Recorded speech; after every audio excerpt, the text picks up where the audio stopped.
to the Solo4LIFE podcast. It's been a while, and we got Twilight. It's probably almost been a year. I believe last time we talked was in January, wasn't it? I know it feels like it's been a long time. Definitely, I remember at the beginning of the year we had some conversation. Oh yes, and I definitely have a lot of stuff to vent on about for the year. So I hope you're willing to listen to me complain. All right, that's what I'm here for. All right, let's see if I can get Discord to kind of. It's not in a group Discord. It's just a regular chat, but I can't seem to form it to where it just shows the two icons. I don't know. I'll probably just have. We're not recording our faces, so it doesn't really matter. I'm gonna have footage up behind it, but I guess we can start out with Beetlejuice, the sequel to the 1988 release of Beetlejuice. Oh, you know what? I actually haven't been paying any attention. Was that actually did they actually release a new Beetlejuice? You haven't heard anything about the sequel to Beetlejuice? I have not, believe it or not. Oh my god, the marketing has been crazy for the film. And they've been inspired by Deadpool.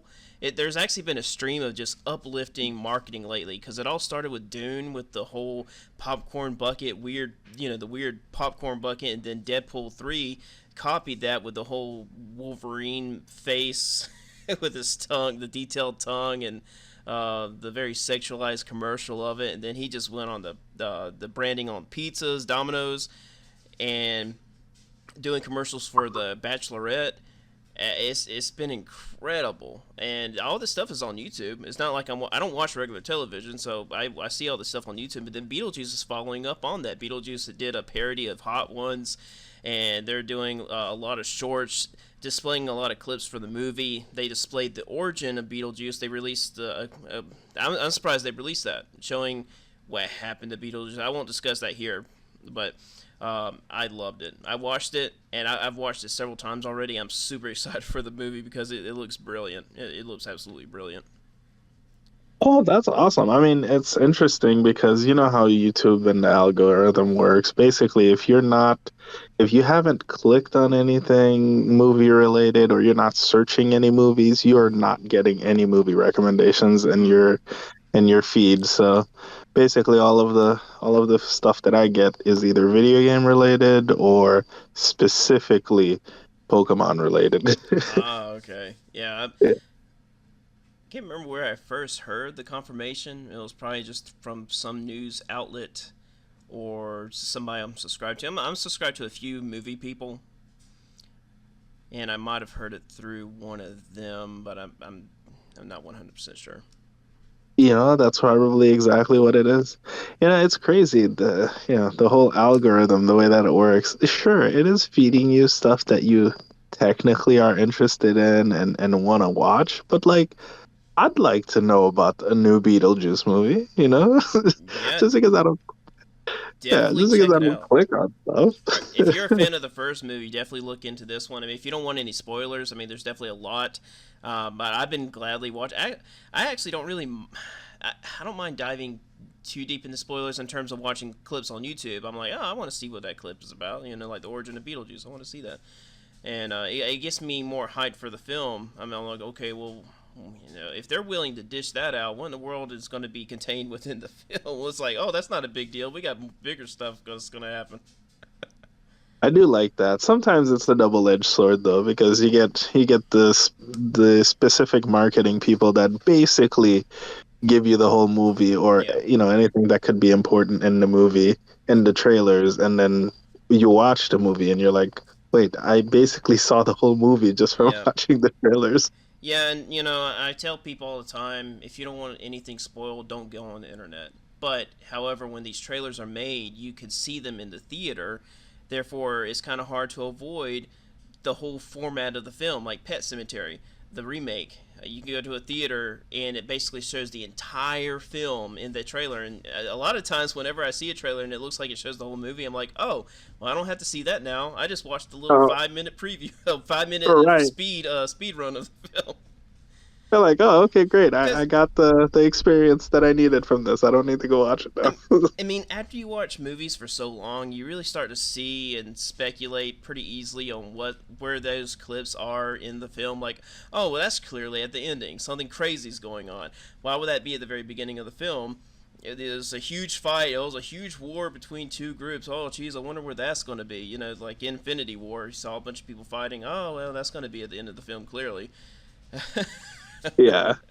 So it's just, I wish they would go focus more on vague trailers, just vague trailers that sparks an interest, some mystery. Oh, I want to see that film because I have no idea. I mean, even if the film sucks, still just amplify mystery so people will go buy it and see it instead of just showing the whole film on it in a trailer. It's just I feel like that harms marketing a lot. I really. No, I agree. And honestly, the same thing I would say in terms of video games. Give me the 30-second sell, give me Mm-hmm. the 30-second hook where this is all I need to know. And is it appealing to me? Am I gonna try it out?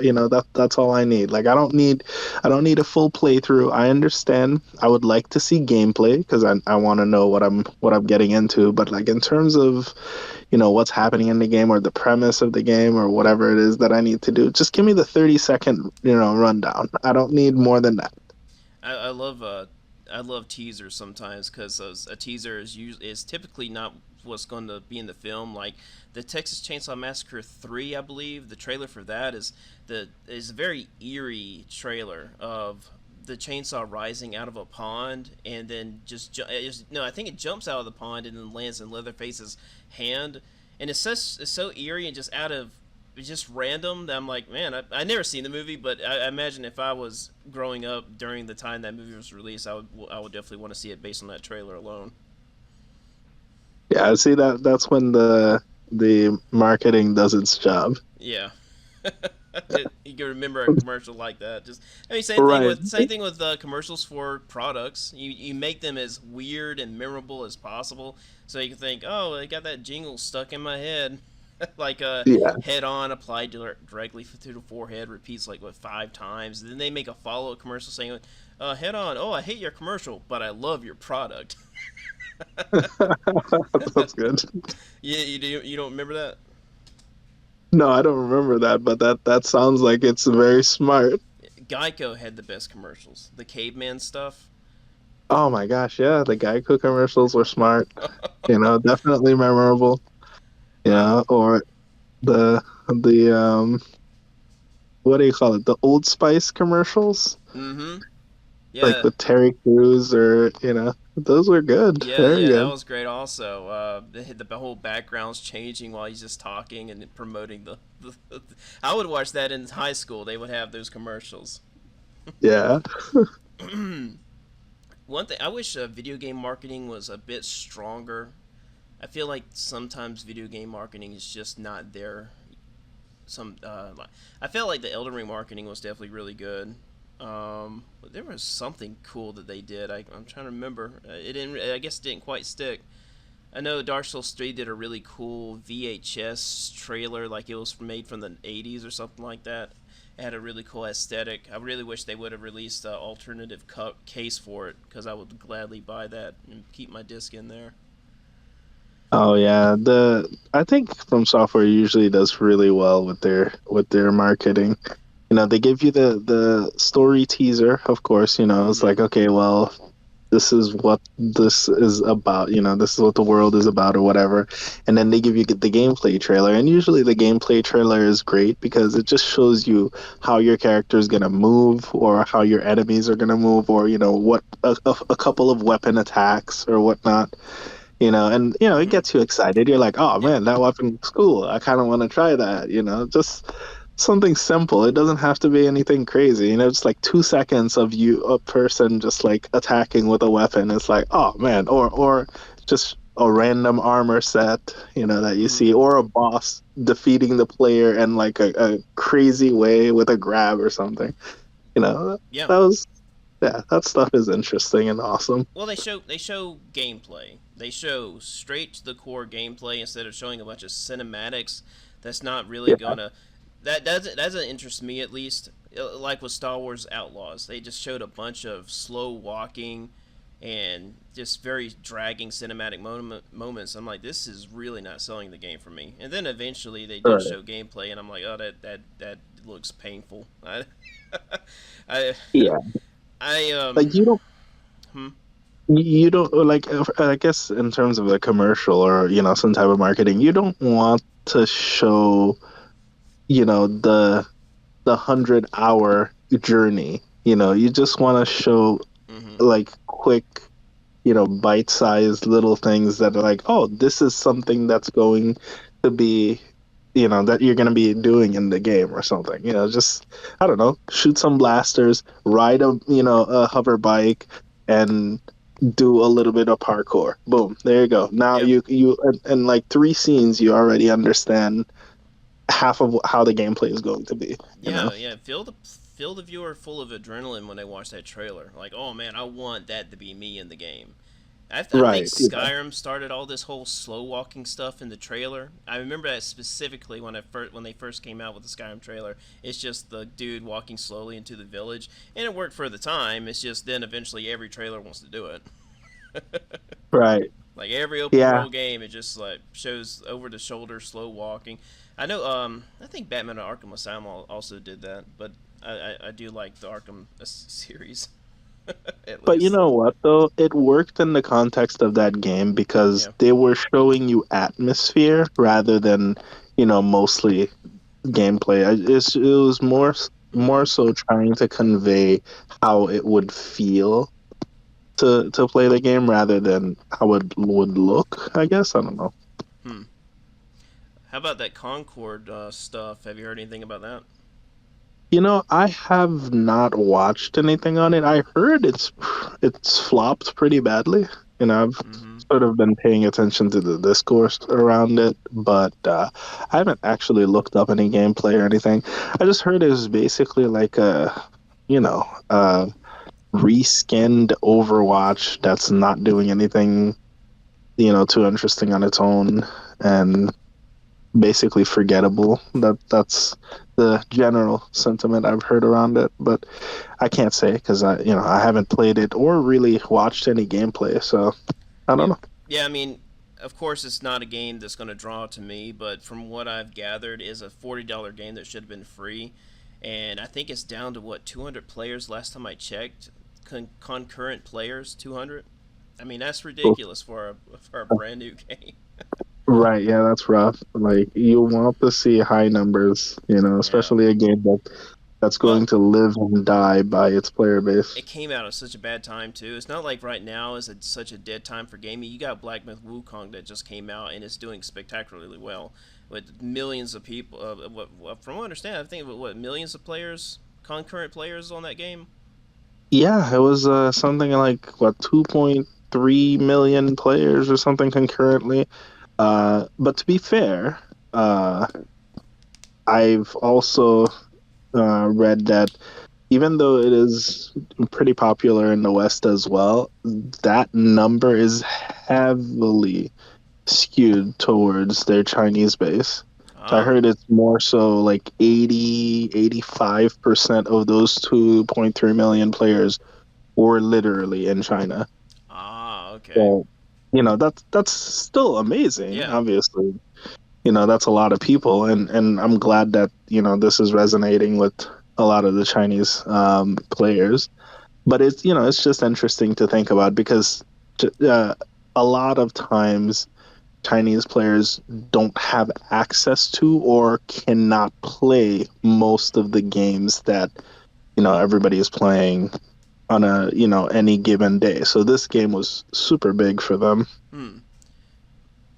Yeah, I eventually want to get it. I'm just gonna for a game that big at the price it's at. I'm gonna wait for the physical copy, which I don't think they've announced it yet, but I'm pretty sure it's going to happen. They did release the steelbook for it, so I don't know why they would release a steelbook if they weren't eventually going to release a disc.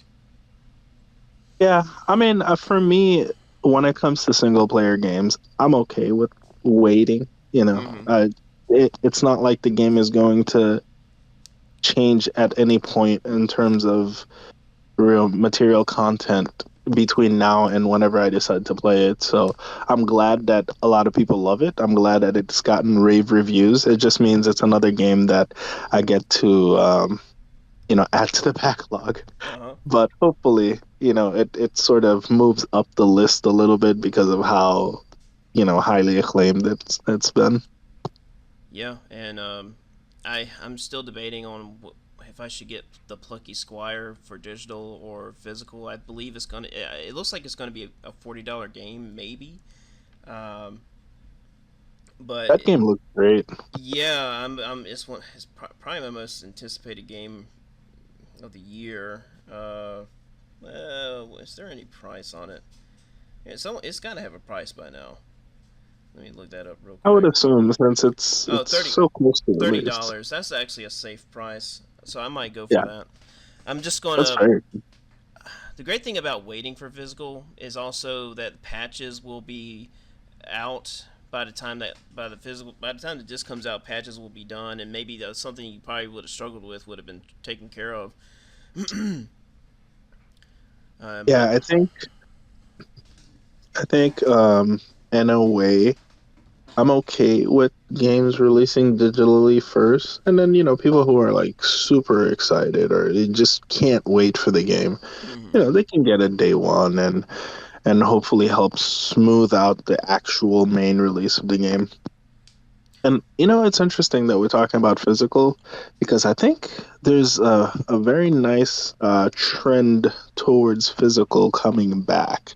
Yeah. It seemed like a lot of stuff was getting skewed towards digital over the last couple of years, especially since COVID. But I feel like the public sentiment towards physical is coming back. People are very much into the idea of having a tangible object in their hand, and it actually means something. Well, I think long term and just the fact of ownership comes into hand because from how I look at it, I think an account with games that you purchase on it can be a very fragile thing. Because let's just say that Sony, for whatever reason, wants to ban you if they thought you said something that they didn't like, your account's gone, and therefore all the games you have purchased are gone, and you just lose all that money. I mean, people spend Right. significantly more money on games digitally than they do physically, at least probably most gamers, and all that can just be taken away just by any kind of reason. Your PlayStation maybe blows up and you forget your account number. I mean, really, it can be a combination of several things, and it's just gone completely. But at least if let's just say your PS5 it just disappears for some reason, you still have your physical games. All you gotta do is just buy a PS5 and you just reinstall those games and you just Right. jump back. I mean, you lose your data. I mean, and all that, but if you really love the game, it really shouldn't bother you. I mean, like with Elden Ring, I wouldn't care if everything that I've done in Elden Ring was wiped away, clean. I would just eventually just build it right back. Right, yeah. If you know how many new characters I've made in Elden Ring, dude. So it really doesn't matter at that point to me. I'll just replay the game again. God, man, I might be up to 20 by now. It's so good. Like, they honestly, it's one of those games that it has that arcade feel, but like it has that feeling of back in the day when you used to play games where you wouldn't beat it in one sitting or whatever, and Mm-hmm.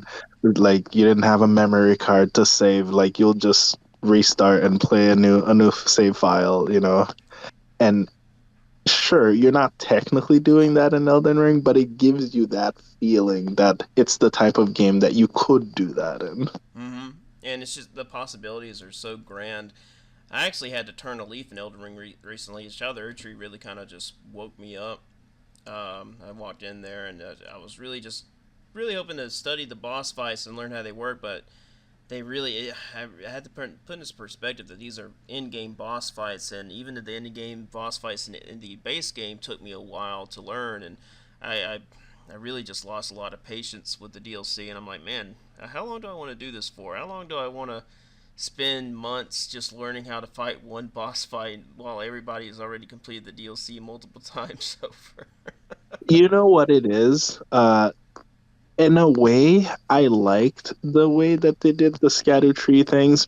I mean, it's a double-edged sword. Hmm. Like I liked it because it sort of forced you to learn the bosses again. Instead of just brute forcing through it Hmm. because I don't know, you already beaten the game, so everything, like it's not going to be that much harder.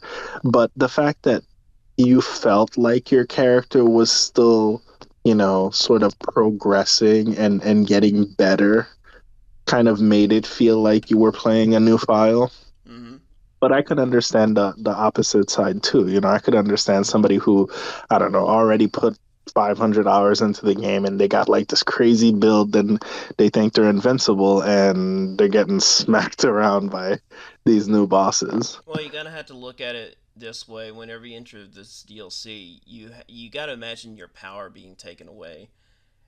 Just Yeah. like at the beginning of Cynthia of the Night, where all your weapons are taken away, you're powerless. You got to recollect everything and show the you're basically your defense and your attack power is all stripped, and you got to go around collecting everything. Just the and I understand it encourages exploration, just so you can see all the DLC, and you pretty much collect most of the blessings without fighting a remembrance boss, if I'm correct. Yeah, yep, Um, no, that's true. Like most of the ones that you would need to be at an adequate power level, you don't need to fight a single boss to get them. mhm. So technically, if you're just exploring and, maybe you're picking fights here and there and seeing if you could learn the patterns without, dying too many times, you'll be fine. But if you're banging your head against the wall, you're like, man, this is really tough, then just go explore. Yeah. Maybe you'll find another boss that's a little bit easier that you could take down. And in that process, you'll also find some fragments to bring your power,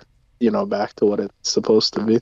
And I'm just wondering, was that really the best way they could have done it? I mean, would it have been beneficial to just have another weapon upgrade system, another level of smithing stones?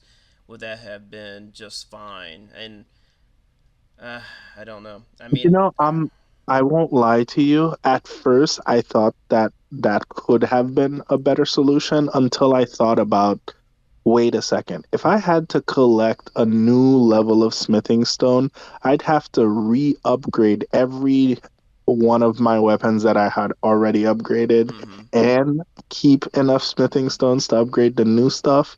I just feel like it was probably not the best solution to go that direction.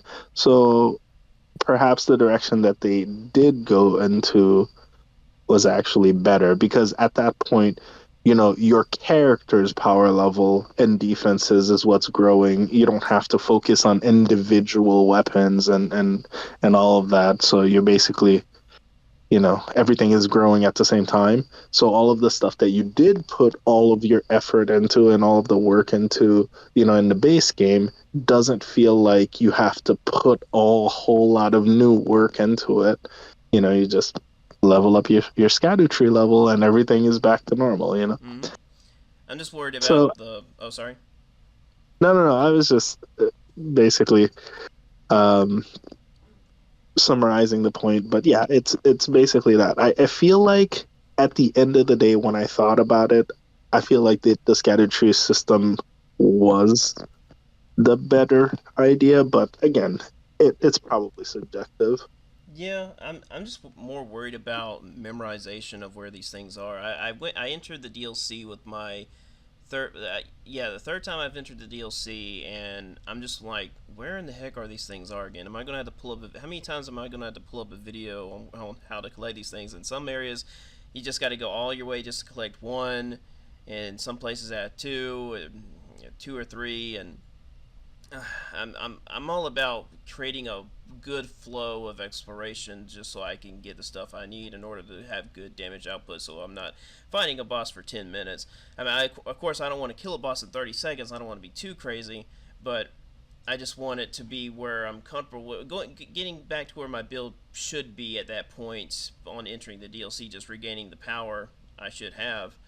And I'm just wondering where. No, I agree with you. I agree with you. Yeah, I because. think having to do that that running around every time for a new character feel like a bit of a trek, especially, after you've done it the first time. The first time realistically will take you, a couple dozen hours, but the second time will hopefully only take you about an hour, you know. Mm-hmm. And then the third time, you might even skip some. You might be, you might say to yourself, well, you know what? I don't have to go to the Abyssal Woods. I can just go to this area, and having like Erdtree level 14 is fine, and I don't need level 15. You know what I mean? I heard that 16 is kind of the soft cap, isn't it? Yeah, so it goes up to 20, and like honestly, I think 14 is about like regular power. No, no, so 12 is about regular power level.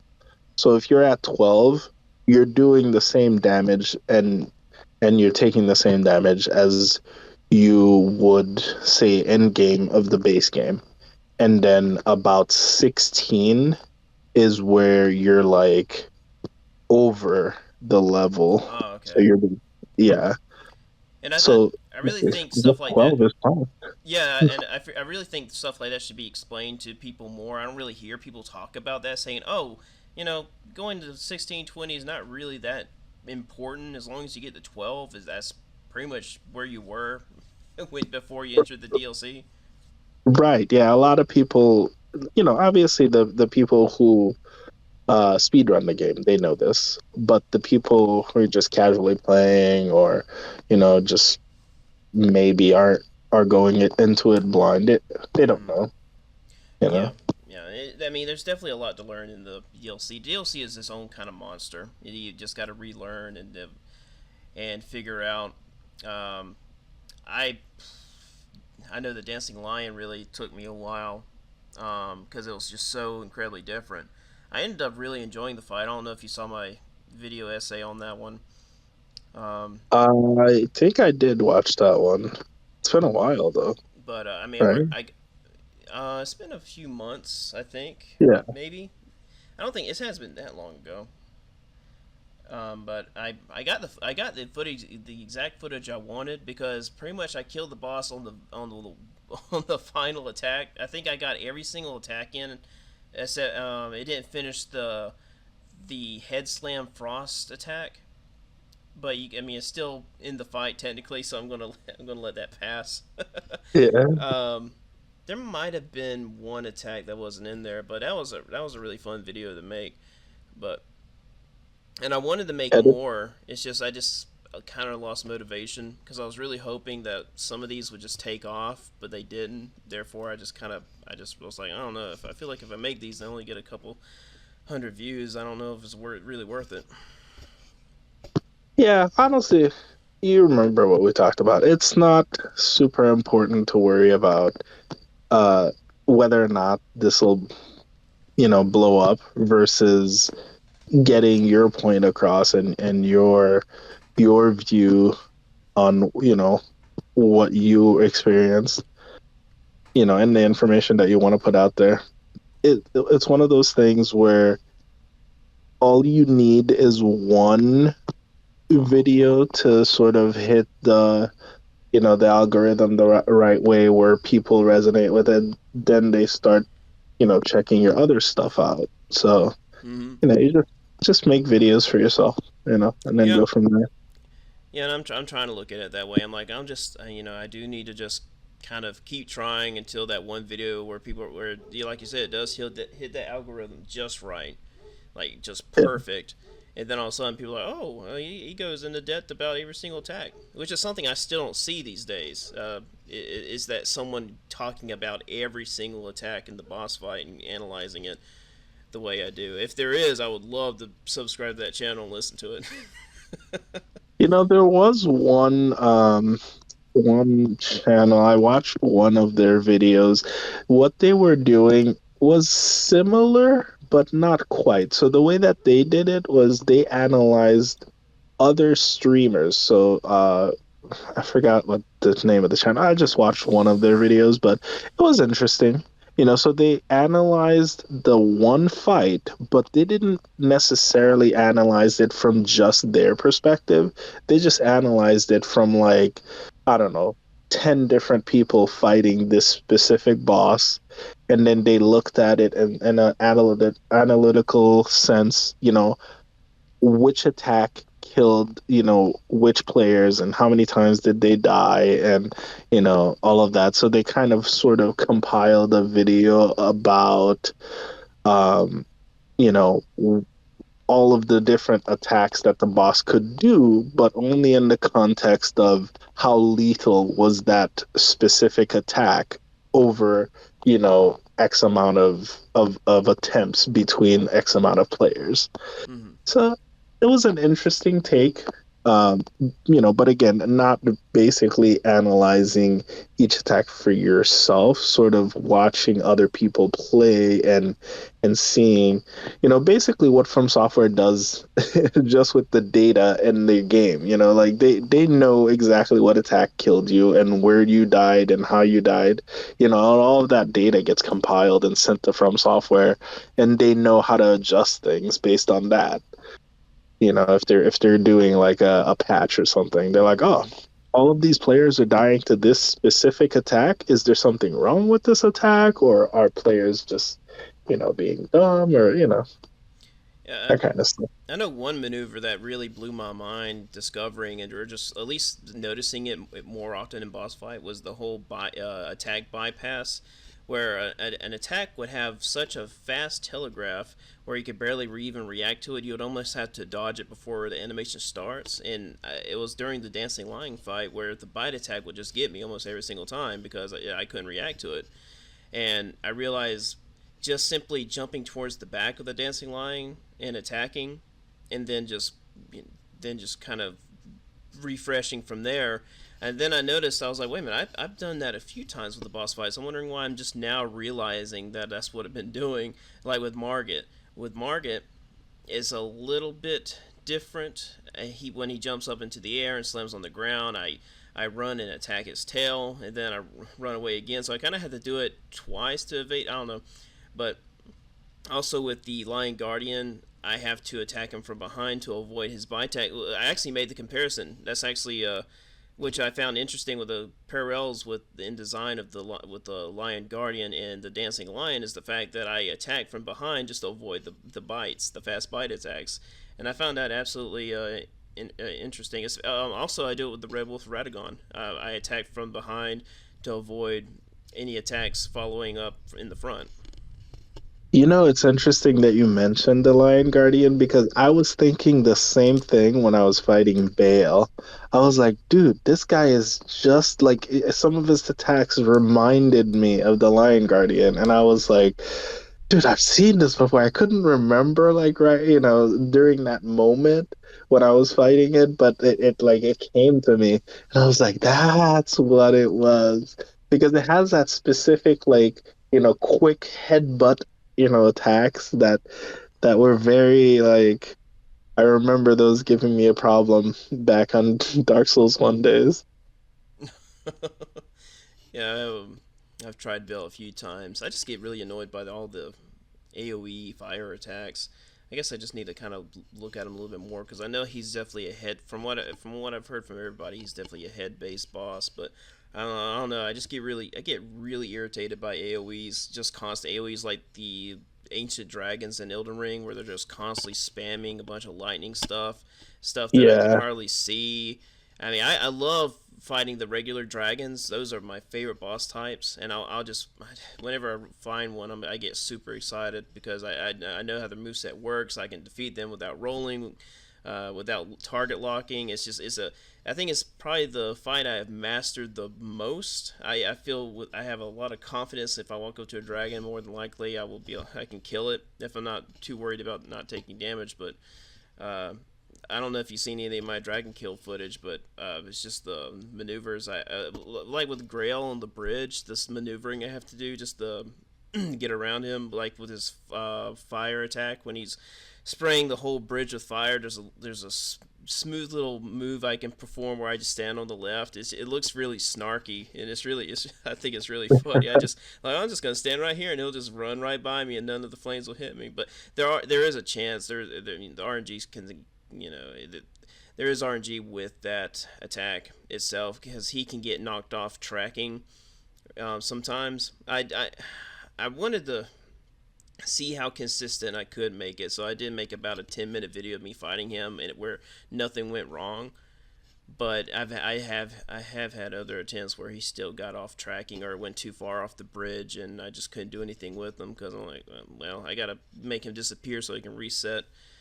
But Now that you mentioned the dragons, it kind of, for some reason, I don't know why, it just brought me back to a simpler time of this arcade feeling, where you could master something to the point where the moves were predictable, but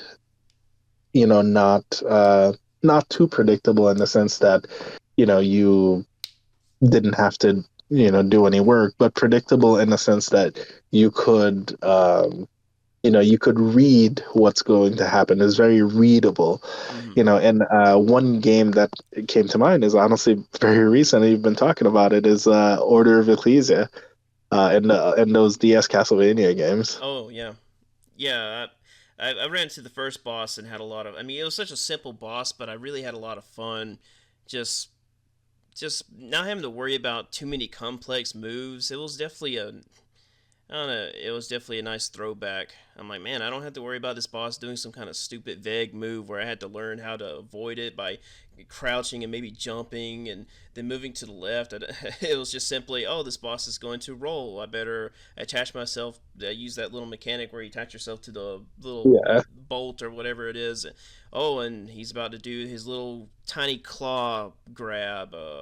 Or this little little tiny weird spit attack. I mean, I think there was only three attacks, but it was really yeah, nice. It was, and yeah. It was simple and fun. But one thing I wanted to mention, and I think that this might be something that you might like very much. Um, these Castlevania games, especially Order of Ecclesia, but the other ones do it too. They give you an end game medal for defeating the boss without taking any damage. So hmm, without getting hit. Every boss has a medal. So every boss literally has a way for you to defeat it without getting a single, hit point. Like you don't take any damage whatsoever. And it's cool because it kind of shows you that you have that mastery of the boss, just being able to defeat it without taking any damage, of course.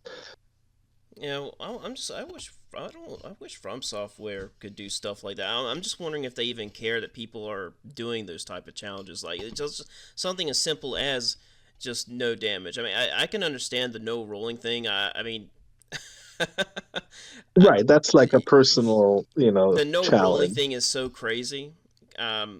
From Software clearly doesn't design their games to for that to work out because of all the ridiculous things you have to do in order to not roll.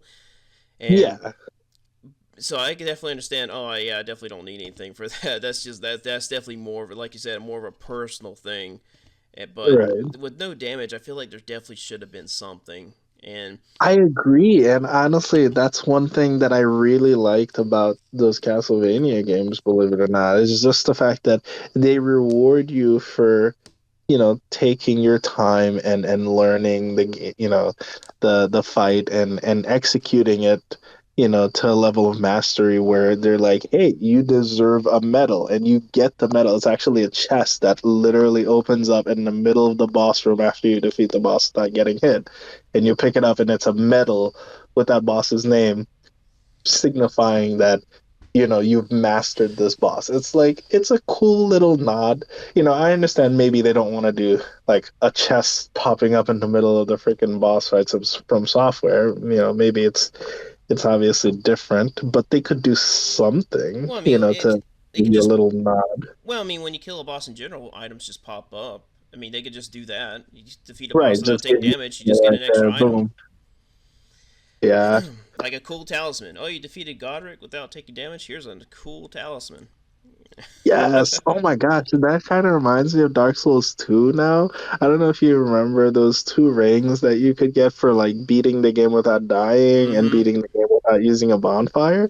Those were some cool, Yeah. extras. Like we've never seen that since, and it's kind of crazy. Well, Like you would think that that would be a nice, addition where they lock something, behind actually challenging yourself and putting in some work, or you show that you've learned the fights and all of that. yeah, it's amazing how much a little metal can matter.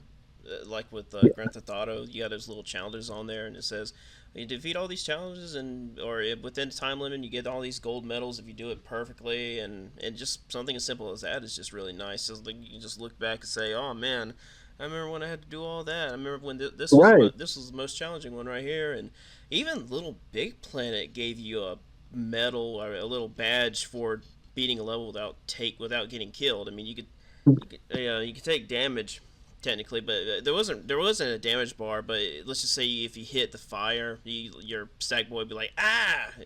Yeah, it But as long didn't as you hit it didn't twice die, in a row. Right, you got a yeah. little spade badge at the very end, the aced, I and know that stuff does really, like, and you got help your feel with the game, it makes you feel and you got accomplished. and you got items too. You ace the level, you get items, and then if you get everything, you avoided death. You got all the items. Yeah. I forgot what the third one was. Ace, get items. What was It the? was get all the items, ace, so not dying, and I think wasn't there like a one where you had to uh no, I don't know if it was a certain amount of bubbles or if it was a certain amount of Yes, time. that's it. Yeah. Was it the bubble? Okay, it was the bubble one, Points. right? I think he had to get a certain amount of points. I believe. Okay, yeah, yeah, that's what it was. I I believe so, but still, it just you got items you could use to create your own levels with. I mean, Little Planet was so brilliant. I miss it to death. We need it. Yeah, We need it back. They need to remaster the first one and the second one. Bring it back. Bring the online community back. I have so many ideas for levels I want to create. I've I know. Such a good game. I uploaded my Soaking Island conspiracy level. I had to make some adjustments to it.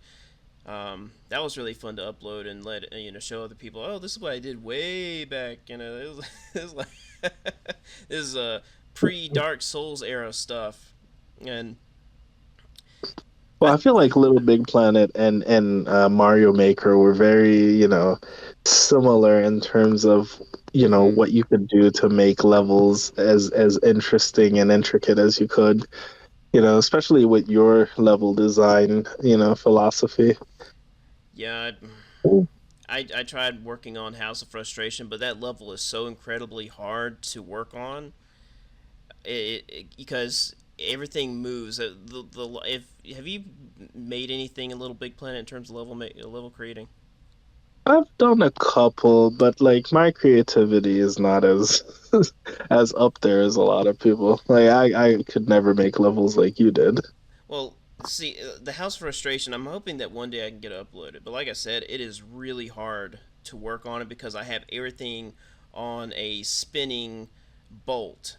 Therefore, everything has to be glued down, and so whenever I have to edit something, the whole game has to freeze for a second, and it makes it incredibly frustrating. And that's why I want it remastered, so maybe I could somehow, actually I don't think I can, the servers are shut down, so I cannot get that House of Frustration level back.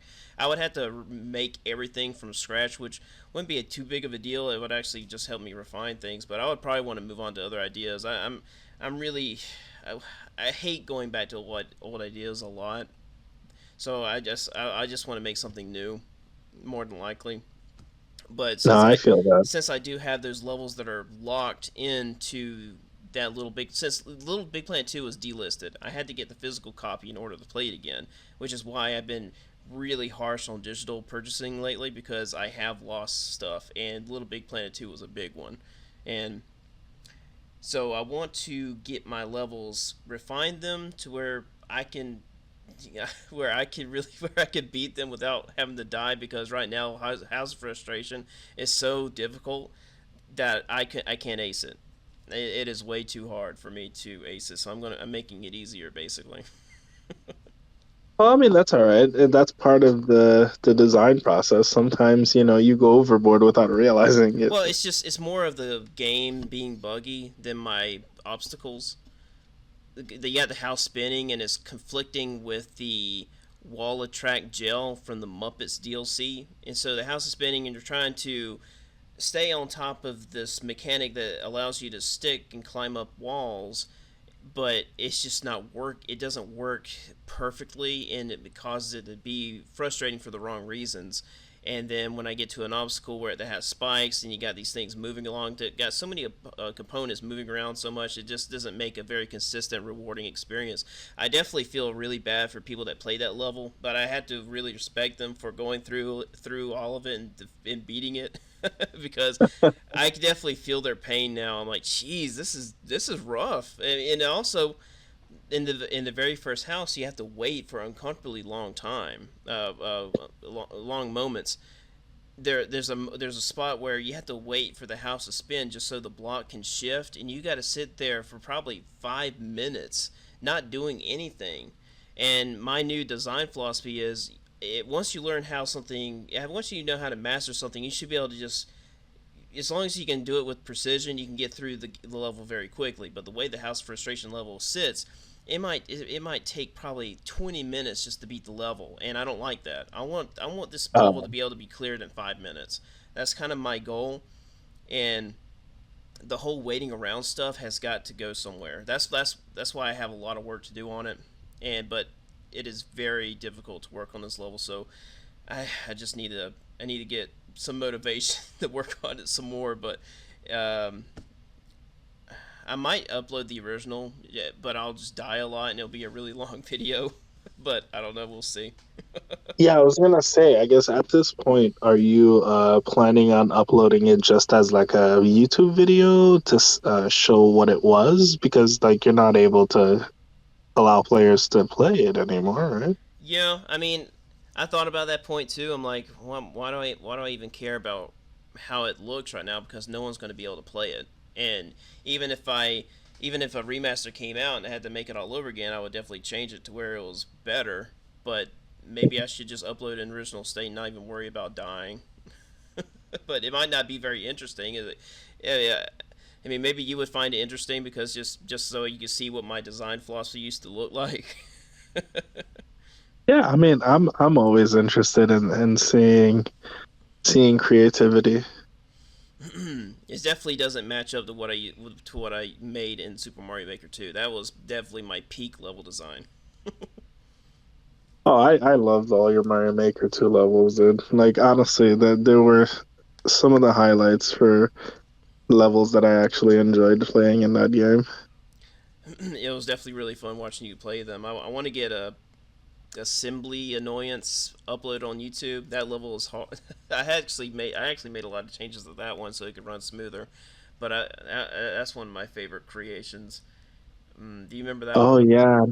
I think I have a video of it on YouTube actually. Yeah, that one's super fun. The beginning, jeez, with the thwomps. I haven't played these levels in probably about 2 years, and then I jump on there. I'm like, yeah, man, these. Um, you got me interested in going back really quickly just to take a look at the video. And I Oh totally my God. I totally forgot about the second stage in that level where you have to. It's a little puzzle to defeat the little Goomba, the big Goomba boss, and I really appreciate what I did in that. I had to give myself a little pat on the back. I'm like, wow, this is great how this works out. Honestly, that's one of the best things when you can go back and say, you know what? I think I did a good job with this. I mean, I definitely love my design philosophy in Super Mario Maker 2 significantly more in than Little Big Planet 2. Because I mean, Little Big Planet 2, you got to remember it is pre Dark Souls. I haven't learned how to properly design difficulty yet. Even though my concepts are great, they're just the difficulty execution is just not that great. Like with Soken Island Conspiracy, I mean, it's not really. It's just me jumping around and grabbing things. But also, again, it was a game made for kids, and there's not a whole lot of people on there saying, "Ah, I need a difficult Little Big Planet level." So I was kind of more of a And I guess you could say the same thing for Mario Maker too. But there was an audience there for difficult challenges certainly than Little Big Planet 2. Yeah, of course. You wanna test your skill and see what people can come up with creatively. Like Little Big Planet, I guess in terms of difficulty, wasn't, you know, I don't know if it attracted a bunch of players that were, into difficulty because the platforming was not as tight as like a Mario game. Hmm. It was definitely a little bit more floaty and just it didn't you didn't particularly care about precision that much, I would say, in Little Big Planet. I It was think more about enjoying the journey of whatever the stage was, for the most part. yeah. There were stages that were, in my opinion, made specifically just kind of like a mini game, see how long you could last kind of, levels. Hmm. And I feel like if it was remastered and the gameplay was refined and just the little rough edges cut out, it would definitely feel really, really good. I think, especially with Sackboy at Big Adventure, I feel like I realize that it's such a big change from what it used to be, but the platforming there is spectacular. I think it's definitely one of the best platforming games available on the PS4. It's also it's a game that's way too challenging for me at certain points, especially with the Gauntlet, where they throw all of the little special obstacle challenges together, and it's you actually have to do it in order to get the platinum, and it was way too difficult for me to do. It was crazy. You had to do it without. Yeah, I think you can only die once or twice if I'm remembering it correctly. But there are certain things where I'm like, oh my god, I cannot make one small mistake. And same thing with Crash Bandicoot. It's about time. That was also a platformer that was way too hard for me to platinum, mainly because of the time trials where you have to get into the rhythm of spinning Crash Bandicoot or slide. I think you can get by it by spinning and sliding. I was kind of more into the department of sliding, but still, the levels get really really long, and I was like, oh yeah, this platinum is not going to happen for me. It's just way there's just way too much. Yeah, I'm trying to think about it. I never played Sackboy's Adventure. That's the one that was specifically for the PS4, right? Yeah, Or it PS. was. Yeah, PS4, but I mean, it was also ported on PS5. But Okay. it is a PS4 game. Yeah. If you haven't I played it, didn't definitely play. pick it up because it's spectacular. I think about it so often. I want to pick it back up and play it again sometime. But Astrobot's coming out, so I'm gonna put my attention on that. Yeah, I didn't. Astrobot's gonna be fun. I didn't play the third, or not the third, but like the Sackboy's Adventure, Little Big Planet game. But I did platinum Little Big Planet 1 and 2, and those were actually really tough to platinum.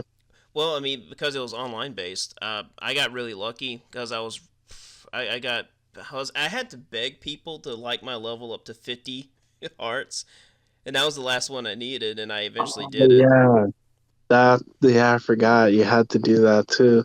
There were a ton of back in the PS3 era, there were a ton of games that required certain online specific trophies that they're just impossible to get now, obviously. Hmm. But it's crazy that they actually have stuff that is it's just impossible. You can't get them anymore. Yeah, it's just it's gone. I believe Metal Gear Solid 4 Gear heck Guns of the Patriots. I believe it's locked out. This platinum's locked out because of a online trophy. Yeah, yeah. Same thing with Lost Planet 2. Same thing with what was that other game? There was Twisted Metal, the PS3 Oh version. God, Yeah, that still breaks my heart. So I mean, yeah, I don't platinum games anymore, but still, even hearing that today, I'm like, ah, I think I remember I got a really rare trophy because it was from online. It was just simply from nuking somebody or using one of those bombs in an online match, and uh, yeah, Twisted Metal yeah. PS3. It was such.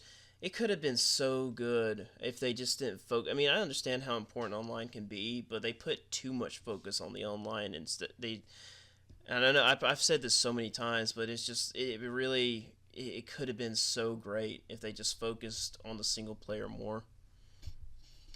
Yeah, no, having you know, it's interesting. The single player was very different. I didn't hate it. I thought it was good. You know, the three campaigns essentially. Mm-hmm.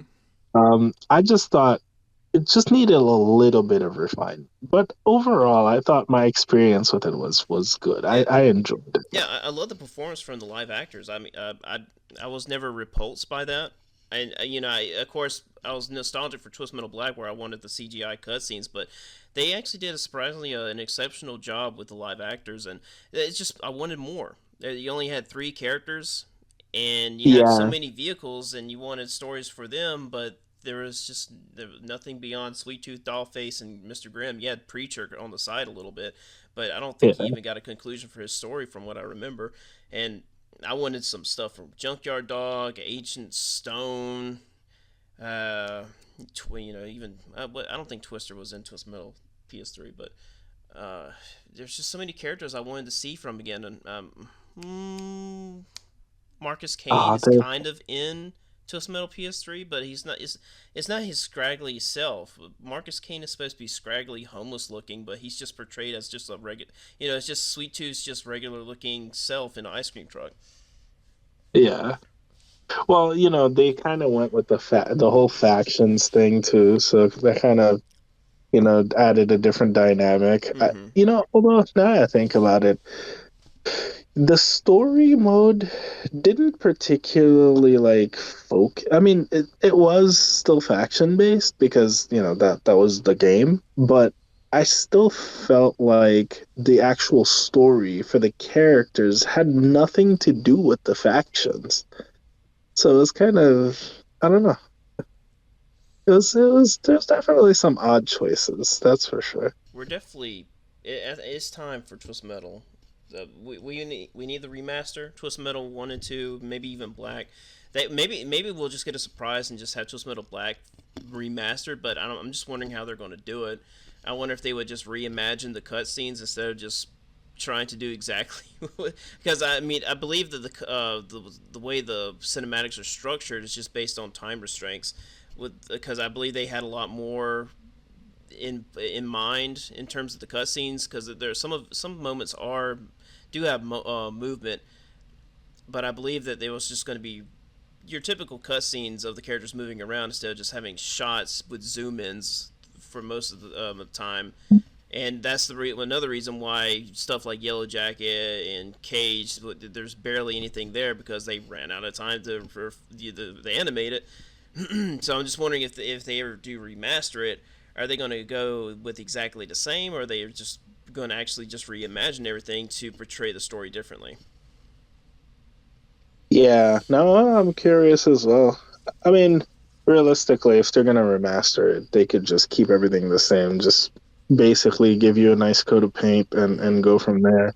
But if they're gonna go with a remake treatment, I could see them going that route for sure. Yeah, I mean, it might be best to kind of remaster it. I think maybe perhaps splicing the gameplay from Twisted Metal PS3 and then just reimagining the cutscenes. The stories for the Twisted Metal Black, I could see that. But they need to still capture that eeriness, that craziness. It's really it's really I think the one reason why we haven't received you know a remaster like that is because I think it's just really hard to do. You don't want to ruin the atmosphere that the Twist Metal Black did in the original, and you also just don't want to tick off anybody. Plus, you got the Painted Black licensing. I mean, they're able to release ports on the PS4, PS5, so that might not actually be a issue like I think it is. Because I mean, if they're unable to have that license, then how in the world are they able to port it over? Because that's what Little Big Right. Planet's struggling with. There are so many soundtracks licensing that they have to deal with, and that's I guess that's one reason why they had to just delist it because they Yeah, I have was thinking about that too. the fifth of Beethoven is on there for the full length of a level, and I'm wondering if the complications of that. Actually, I think that song is from the '70s because I was listening to it today on the radio, and it looked like it was from the '70s. The fifth of Beethoven. I You think it was. know, it's interesting. I used to literally go to Little Big Planet editor just to listen to the music.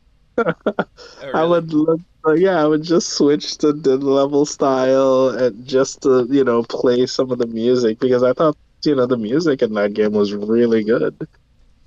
Like, Uh, and the fact that you could basically separate certain levels of the track too. So if you wanted like an ambient low key sound, you could separate part of the track, or you could go the full track, or you could go like all of the instruments going at the same time, or only a few of the instruments. And so I thought that was awesome to play with. So I would literally just go to the editor to make a level just to mess around with the music. yeah, the Wise Owl song is really good. If you haven't listened to that one, it was a cut song from Little Big Planet One. I don't remember them by name, but if I heard it, I would probably remember it I for mean, sure. it's still in the game, but not part of a level. You have to unlock it by I think you have to ace something, ace a level. Oh, okay. There was Yeah, if it was locked behind some type of achievement or challenge in the game, I definitely got it. another interesting thing about Little Big Planet was all the secret stickers that you could not collect. You actually had to pick them up and save them. Uh, Oh, yeah, yeah, yeah. and also You had secret to like basically take a picture of them, right? something like that. I know that there was definitely a way where you could save the sticker without without just simply taking a picture of it. You could just save the sticker. No. What you did, you had to put it on the Sackboy. That's how you saved it. Because remember, your Oh, Sackboy, whatever ends up on your Sackboy, carries over into the pod. And then you can go to the moon, and then you can just copy and paste that sticker, and then you can just yeah, yeah. You could, yeah, that's right. Oh my gosh, man. there was also a secret material, so several secret materials. There was I think it was a plant that contained this unique lava material, and you had to deconstruct this plant in order to have it, and you had to. It was one of the Oh wildest my things. God. I remember some of the glitches too, where people were messing around and like you could do 3D essentially back in the old Little Big Planet games, Mm-hmm. uh, by like fusing certain materials in a certain way or whatever. And then like basically it allowed you to put it further into the background than you normally could because those only the 3 layers. But then that allowed you to go even further back. So the layers were like not infinite, but like, instead of just 3 layers, you had like 10 layers deep. You could put something, and it like added some really cool stuff that you could make with the levels. And then of course, they realized that people really like that stuff, and then in some of the later Little Big Planet games, they kind of allowed you to do that. I miss ticking people off. Playing the newest levels uploaded on the community, and I would basically just take what ticked me off by what people said on my levels and just repeated it. I'm like, well, if it makes me mad, it's got to make other people mad. I think one comment that really ticked me off was this dude that said, "I commend your efforts." The toxicity is real. And so I just played like the newest levels, obviously made by children, but yeah, I was just bored, and so I went on there and played through the entire level, showed them what was wrong, like took pictures saying, "Hey, I found the out of bounds spot for your level. I'm at the bottom floor. I'm not supposed to be. Oh my goodness, what happened?" Or I would play and finish the level, and then I would put a comment saying needs a lot of work. That's rough. I mean, Oh I my wouldn't God. cuss or anything. I mean, of course, you would get banned or something. You would get penalized or something like that. Well, not penalized, but you would get you would receive some kind of some kind of soft ban, I believe. I can't remember exactly what would happen if you cussed or something like that. But I know I don't do that in the first place. But I would just it was just mainly me saying needs a lot of work. I commend your efforts. Um, Now, if a level was really good, I would give them a really serious review, saying, "Oh yeah, I really like this level, blah blah blah," and then but I would change this and that. And I used to have a buddy. We would go on there and we would just if a level was really bad, we would just tease it to death because it was just so funny what people put in their levels.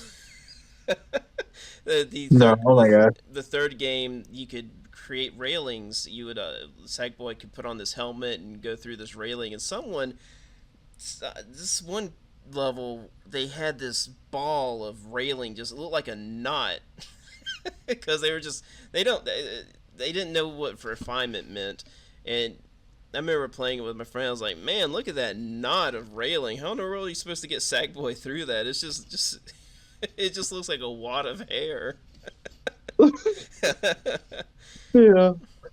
Oh my gosh, now I'm remembering there was a lot of toxicity when the Pirates of the Caribbean DLC came out Mm. and they added water levels for the first time. Oh my gosh, and can I say like water was one of the best things that they added to the Little Big Planet back in the day when it first came out, of course. But the Pirates of the Caribbean theme added the sharks. People were making stupid shark chase levels, Mm-hmm. Jaws levels, and they were literally everywhere. Every single person made a stupid shark level where the shark would go like 1,000 miles an hour, and chasing it after you. What Oh my god. what was that dude's name? He would constantly upload. He would copy and paste popular levels like that all the time. He was constantly banned. Do you remember who Oh I'm yeah, talking? yeah, yeah. No, I don't remember the name, but like, yes, they kept literally stealing, people's designs and just re-uploading it. Oh my gosh, I remember there was a whole campaign. I don't even know if it was official or if it was just like a really like top tier creator that did it, but they made like this whole story over like multiple levels where they were like, everything is H for H or H for H, heart for heart, heart for heart, like you heart my level, I'll heart your level, Mm-hmm. like, oh my gosh. And like, it was. It got toxic towards like the end for sure. But I don't know, man. It was a different era, but it was fun. Oh, I miss it. All I remember it was fun, man. Yeah, I can't find the guy's name. If I looked harder, I would definitely find it. But Oh, I found the video by the way that I had on YouTube. I threw because you had a comment on there. I threw you a heart, so it'll link you right to the video. I have it unlisted because I have all of my Mario Maker videos unlisted so that they don't hit the algorithm, so people don't come to my channel expecting Mario content. It's like I'm not really playing that right now, so if you see this video, you're not gonna get recommended all of my Mario content. do you ever get on Twitch anymore? No, honestly, I went on there recently just to like watch something. I think there was the Pokemon World Championships. They were streaming it on Twitch, and you could get some free stuff for watching it on there. So I logged in, and when I got to my channel, it was like last time you streamed was almost 4 years ago, and I'm like, dang, That has, dang it. geez, Has it been that long?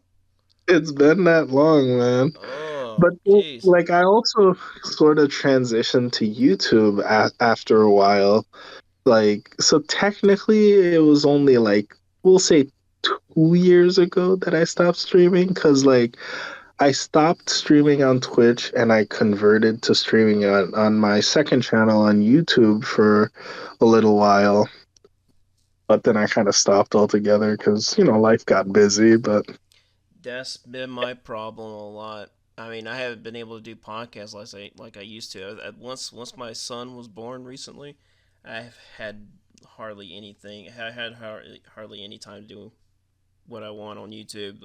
Like writing video essays is hard, or even recording is tough. And Yeah. live streams and like it's just I keep scheduling podcasts with some dudes on Facebook. But it's just every time I get to it, I'm most of the time I'm tired.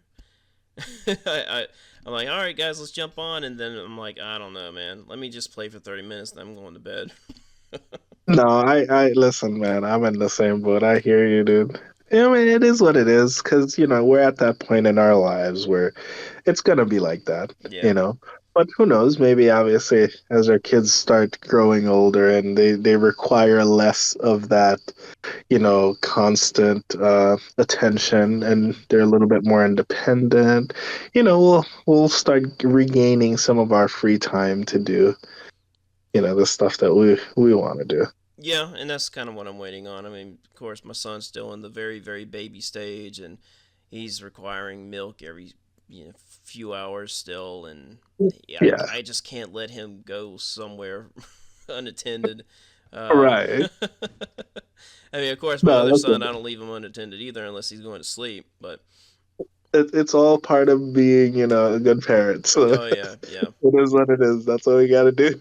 And I just don't want to be that parent where I'm like, I just rather play video games than spend time with my family. I'm like, no, I would much rather spend time with my family than playing video games. Yeah, you got to get that good balance in, And You get your you time, of course, yeah, when you can get it. But at the same time, that's actually one reason why I had to back off doing so many challenges on Elden Ring. I've been wanting to do all these no rolling, no defeat, no damage stuff. Without being overpowered, I'm like, man. I mean, how much am I willing to push myself for this? I mean, it's not. they take time. They take a lot of time. It does, and that's the time. That's time I really just don't have time. I just that's really a bunch of trial and error that I really have no business doing because I don't have enough time during the day to get it accomplished, and I'm not the first one to do it. And I'm like, I think I'd rather just play in a general manner from software games. Now I'm not going to summon, but I just kind of want to work with what I feel is more fun. That's not making me Right, angry, because right. You're just having fun with the game. It's fine. and there are some things where I'm like, I still want to fight this boss without rolling because I find that very satisfying. But like with Godfrey, I'm not going to bother doing a no roll with him. It's just a waste of time because it's not going to get done. Yeah, some of the DLC bosses feel like that too, because you could tell they're not, the developer is expecting you to roll in this Hmm. particular, situation or whatever for that to dodge this particular attack. Not that it couldn't potentially be dodged without rolling, but they're expecting you to roll. They Yeah. designed it for you to roll in mind. So like, yeah, sure, you could brute force it and potentially make it work without rolling, but like at that point, you're just, I don't know. Well, You're there's definitely putting people. yourself through the ringer. Yeah, there's this dude, Mouse in a Tutu. I mentioned him in the Dancing Lion video, and he's up to,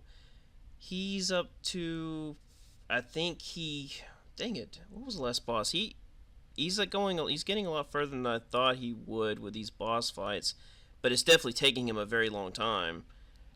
He got the Dancing Lion without rolling. He did Romina. I think it was Romina. His most recent one was Romina because I actually got that one fairly recently. I didn't do it without rolling, of course, but Romina I think is definitely my favorite boss in the DLC. Certainly, I feel like the design philosophy is really good. Even though, despite a lot of problems I do have a video recorded of my defeat with her, and I want to create a video essay out of it. It's like I said, I'm just trying to find the right moment to really get into it, but. There's this really stupid evasion tactic that I actually stole from Mouse in the Tutu because I really none of the evasion tactics felt right, but it's when she spins her tail and head of the centipede or scorpion, whatever, she kind of spirals up like a bloom that Melania does, and then spreads out, and then you have two things. you have to dodge. Technically a third, but that doesn't usually hit you. But you got these overlapping attacks. By the time you come out of the first initial roll, you could very well get tagged by that second limb swinging. And Yeah, I turns know out, exactly what the heck you're talking about. yeah, but I found that if you jump at a very specific moment, you can do it without getting hit. But it seems like I couldn't find the right consistency for it. But Mouse into Tutu, what he ended up doing was he just simply walks up and then just turns to the right, and you can just walk right through the model swinging, and it does not make any sense. You shouldn't be able Ah, to do that. You need there shit. Where's the hitbox at? Why is there no you know hitbox what right it there? is? Probably because the boss is spinning, the hitbox starts on the left side because it always does it like clockwise. So the hitbox probably starts on the left side. So maybe moving to the right evades that first one, and then maybe you could just jump the second one, I'm assuming. I guess, but why doesn't the core? Why doesn't the middle of the boss fight have like an automatic hitbox that just sits there? It's just so wrong that you could just clip through the boss and not get hit at all. Yeah, yeah. No, But I But understand. that's what I did for my final kill. I just did that because it felt much, even though it's stupid, it felt a lot more satisfying than having to dodge it. Yeah, And yeah, you were still able to accomplish what you set out to do without, yeah, I could see that.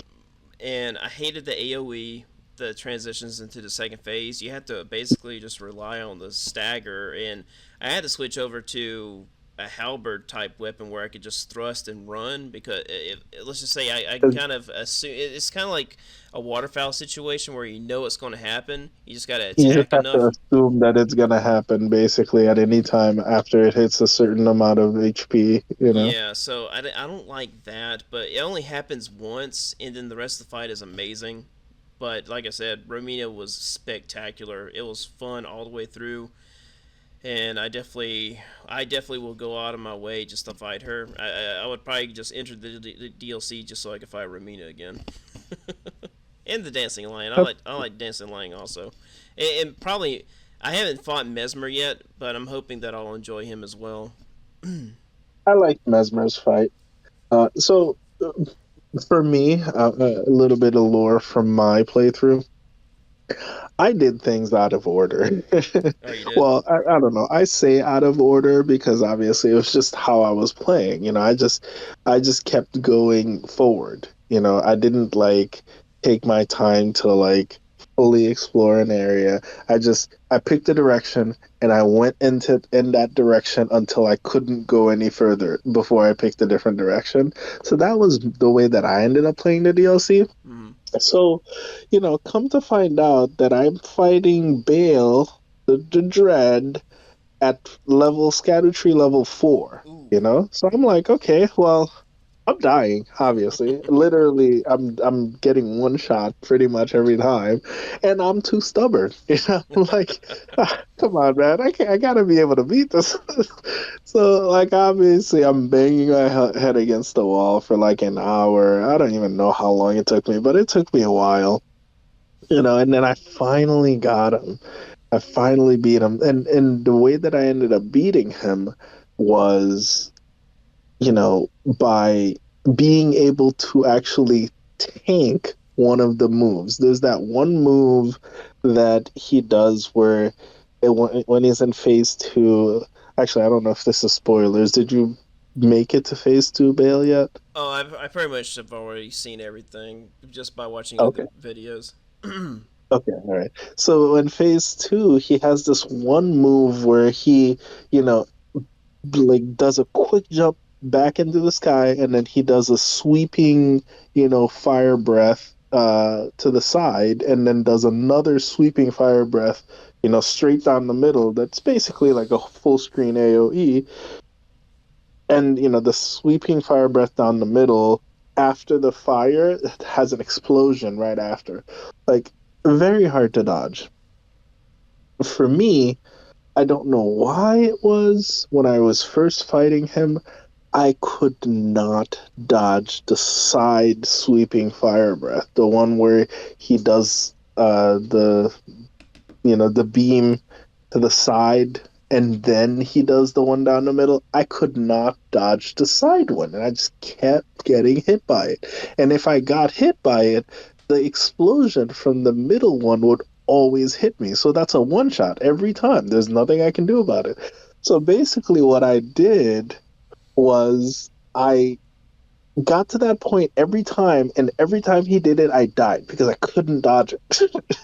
So I changed all of my flasks up, and I put on the flask that gives me all the resistances and all of the lightning and fire resistance that I could, just to be able to take one hit.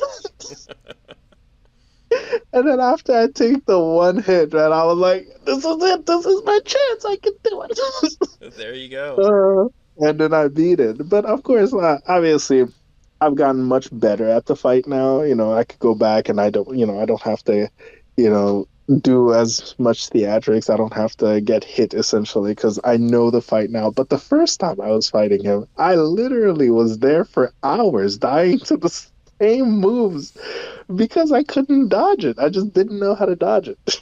Yeah, I mean, you get a lot of those unintuitive evasion tactics, and that's one thing I definitely do not like about Elden Ring is just those stupid moves.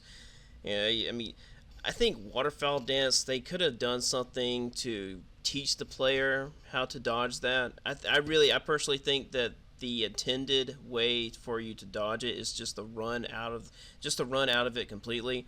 Just you run out of the first two flurries, then you run underneath her, and then you pay attention to where she's going to track you, and just either move slightly to the left or the right. Then you can punish for the little window that she has. But the problem is that the game doesn't train the player to evade attack like that, and it happens so many times. And a player most likely will just panic every time the attack happens. I was thinking, how in the world can you train a player to do that? And that's why I love the Godskin Duo so much, because the game properly trains the player. Even though they're not mandatory, you can run into them, and if you learn how they work, then the Godskin Duo just works as a beautiful piece of art. In my opinion, I remember. I'm sure you remember the conversations we had where I was just blasting Godskin's Duo. Oh man, this fight sucks. I don't know why they this is Yeah. broken. This piece of trash. And I still have a lot of criticisms about it that the problems that still need to be fixed. But I absolutely love the fight. It's actually my favorite fight in Elden Ring, which is really strange. It's amazing how I went from, man, this is the worst fight in From Software history, and it's on top of my list because I You, love you've how you've chaotically beautiful it is. you've grown to appreciate it. Well, it's just the maneuvering is so cool. It's unlike any other boss fight I've ever fought in a video game where I had to do all these quirky little things just for the fight to work, and it's just so amazing. I don't know if I think I deleted my recent Godskin Duo fight, um, just because I think I was just feeling discouraged, so I just deleted it. But Well, it was definitely one of my favorite fights, because it was a refined strategy, and I was using yeah, a great mace. Because lately I've been trying to go through. Sorry, I'm kind of diving into another subject, but I've been wanting to dive through what weapons flow well with each boss fight, and I found that Margit flows extremely well with a great hammer, large club, for instance. You can enter the game at rune level 1, grab the large club, grab either the talisman that boosts your attack to plus 10, or grab the physique that temporarily boosts your attack to 10. Enter the Margit fight, and as long as you know where to perform charge attacks, I think you can get Margit staggered in about three charge attacks. Yeah, three charge attacks, and I feel like that's just how the fight's supposed to work. I think you're definitely supposed to stagger him because it flows so incredibly well. His second phase is still weird because he has a lot of combos, but you still have two really good attacks. One attack especially, and that's that little windup he does. It's distance space. If you're too far away, he has a follow up. But if you're close enough to him, you can get a good R2 charge, and he can should be able to. You might not. Well, in second phase, you can't follow up very well, but you can get one good R2 charge on there, and if you can get one more, and then the third time you can stagger them again, if I'm remembering it correctly.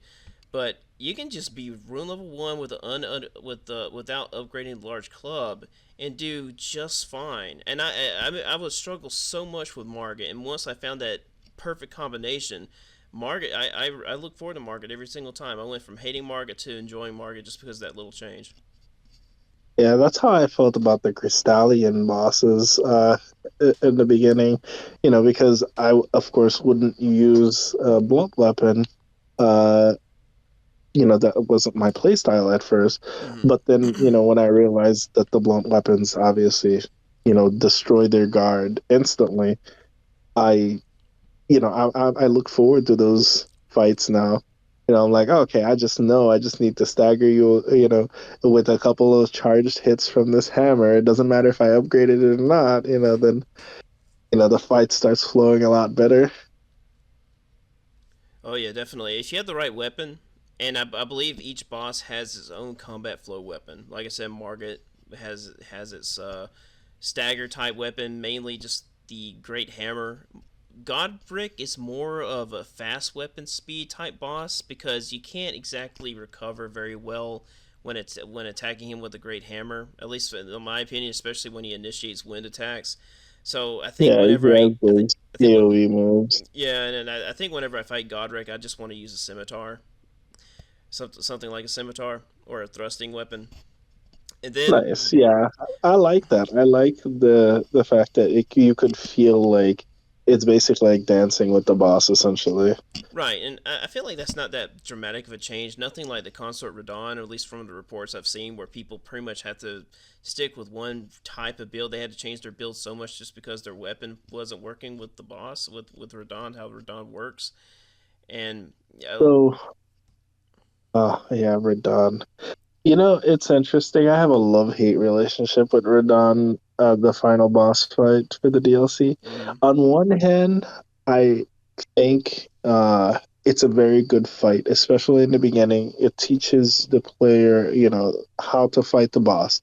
And phase two is no different than phase one, believe it or not. It's basically the same fight as phase one, but phase two asks the simple question, did you learn how to fight phase one? mm-hmm, If you are struggling with phase two, it's because you didn't properly learn how to fight phase one. Not saying you can't beat phase one, you didn't learn the fight. And I think that's a good way to like, do a boss where has multiple phases, is by basically building up on the first phase. Um, but for some people, it was a too overwhelming, mm-hmm. especially with the way that the fight goes. Yeah, that was a tough boss too, but I don't think it's unfair like a lot of people were saying. So I actually don't agree that it was unfair. So you think the opinions, the struggle, the struggling is overblown? You feel? I do feel like that because if you properly learn how to fight phase one, and again, I'm not talking about like, imposing specific challenges on yourself, like no roll, for example, or anything like that. No, but like if you learn how to either dodge or block or parry phase one the proper way, you'll be able to do phase two just fine. Hmm. But the problem is, with the new attacks that get added in phase two, people start panicking and then they forget everything that they learned in phase one. And then they start dying and then they start thinking the boss is unfair, whereas it's not. You could legit just, if you learn how to fight phase one, just apply that knowledge to phase two and don't panic. A lot of his moves in phase two are literally designed to be flashy, just to scare you, essentially. Hmm. They're meant to be psychological rather than actually, as powerful or as crazy as they seem. It's more of a psychological thing because he's faking you out essentially because he's attacking, but then the attack has like two attacks or three attacks or but the first couple of hits actually don't do any damage or barely do any damage. Like literally you could be naked and it's doing like 10 HP worth of damage. It doesn't do any damage, but psychologically in your head, you're like, oh my God, I need to dodge, I need to dodge, I need to dodge. And then he gets you with the real hit, the actual hit, you know? So it's an interesting fight because, it's not as crazy as people make it seem, but at the same time, I could understand the psychological aspect of it because it seems overwhelming because of how fast or how many attacks he's doing, even though the attacks themselves, like he could do 10 attacks, but really only one of those 10 attacks is actually the damaging attack, but people psychologically are scared of the first nine that they psych themselves out and get hit by the real damaging attack. It's actually a good So way to. it It's a good way to put it, actually, psychologically messing with people, because doesn't that make sense lore wise with Mikola? Doesn't he get into people's heads lore Yeah, wise? yes, he does. So I guess in a way that's just lore accuracy. It's just Yep, basically. I, I must say it's got to be one of my favorite story um, plots. One of my favorite plots or whatever lore details in the From Software series is just this whole bringing Radon back. Oh, Um, that was unexpected for sure. I don't think anybody saw that coming. and I think a lot of people don't like it because there's like, oh, it's just a repeat boss fight. I'm like, well, not really. I mean, it's clearly a very different boss fight compared to the base Right. game. But I love that type of storytelling where it's that grim, where Mikola sends Melania to kill Radon so Radon could be his consort. Sorry, it's hard to stay on track with the gender, but Yeah, I know. be his consort, and he had to be combined with Moog, which Moog had also a relation, some kind of. I'm not very detailed with the lore. Something Moog was obsessed with Mikkel, I believe. So when Moog's body gets morphed with Radon in order to reform Radon, I love that kind of stuff. Just bringing Yeah, somebody back from the dead for something like that and something I don't know. It's just I guess I'm still trying to figure out exactly why I like it so much, but just something centered around death like that is stuff that I really do appreciate in storytelling. yeah. A lot of people were in the camp that it wasn't supposed to be Radon because the story was all pointing towards Godwin essentially to be that. It was supposed to be Godwin. It was supposed to be Godwin. But I think, you know, it was more so if it felt like a red herring. Mm-hmm. Godwin was like a red herring in the base game. And there were things that sort of pointed towards the direction that it could have been Radon uh, early on that people weren't necessarily paying attention to until we got here, and then people are kind of like looking back and they're like, "Oh, now this makes sense." Yeah, I know a lot of people were upset that they couldn't predict it. I'm like, was it really that surprising? The fact that you had to kill Moog and then you had to kill Radon and then you're like surprised at the fact that they're combined as the final boss fight. I don't know. It just didn't really seem that out of field for me. As much as I really enjoyed the presentation, it's just so strange how people were just really that ticked off about it. Yeah, I mean, some people were ticked off about it because they felt like, the story that they, canonized in their head, didn't come into fruition, basically. Yeah, So it kind of they feels were like all an. assuming. Oh, sorry, I keep cutting you No, off. no, no, it's all right. They were all assuming that, something was supposed to go in one direction, but it didn't. And now, they're basically salty about it. Yeah, it feels like another Last Jedi situation. I saw that. I remember I saw that movie at the theater, and I loved it. I loved the Last Jedi so much. I still do. I think it's definitely one of the best Star Wars movies. But then when I was hearing what people had to say about it, I was really confused. And comes to find out, what happened was, I think it was a combination of things actually, is the fact that people wanted something else to happen, Yeah. and I think the game theorists, the film theorists, put some kind of theory out there that people got really hyped for, and then it didn't happen. I'm like, all right, why are you so surprised? This is just a dude with a different opinion on how it should have went. Right. Why are It was you? his own theory. Yet, like, he's the one that wrote the movie. It came out Yeah. differently, and then you got this whole thing about you kind of have people that exaggerate on wokeness, and people are really upset about this lady taking over the ship from what's his face, like Lady Power or something like that. I'm like, I didn't get that at all when I watched the movie. That was back when I wasn't really that deep into politics, but that didn't bother me at all. I didn't. I mean, I just looked at it as just a plot forming. But it really bothered people that a lady took over the ship over a man that they felt should have had the command, and a lot of people hate the film over that. Now, I think the one criticism I definitely understand is the whole Poe and the other chick, the Asian chick. That was definitely kind of maybe the sloppiest part of the movie, even though it's still fine. I really don't think it harms the movie that much. It might slow it down a little bit, but I just don't find a whole lot of the criticisms for The Last Jedi very, very valid to me.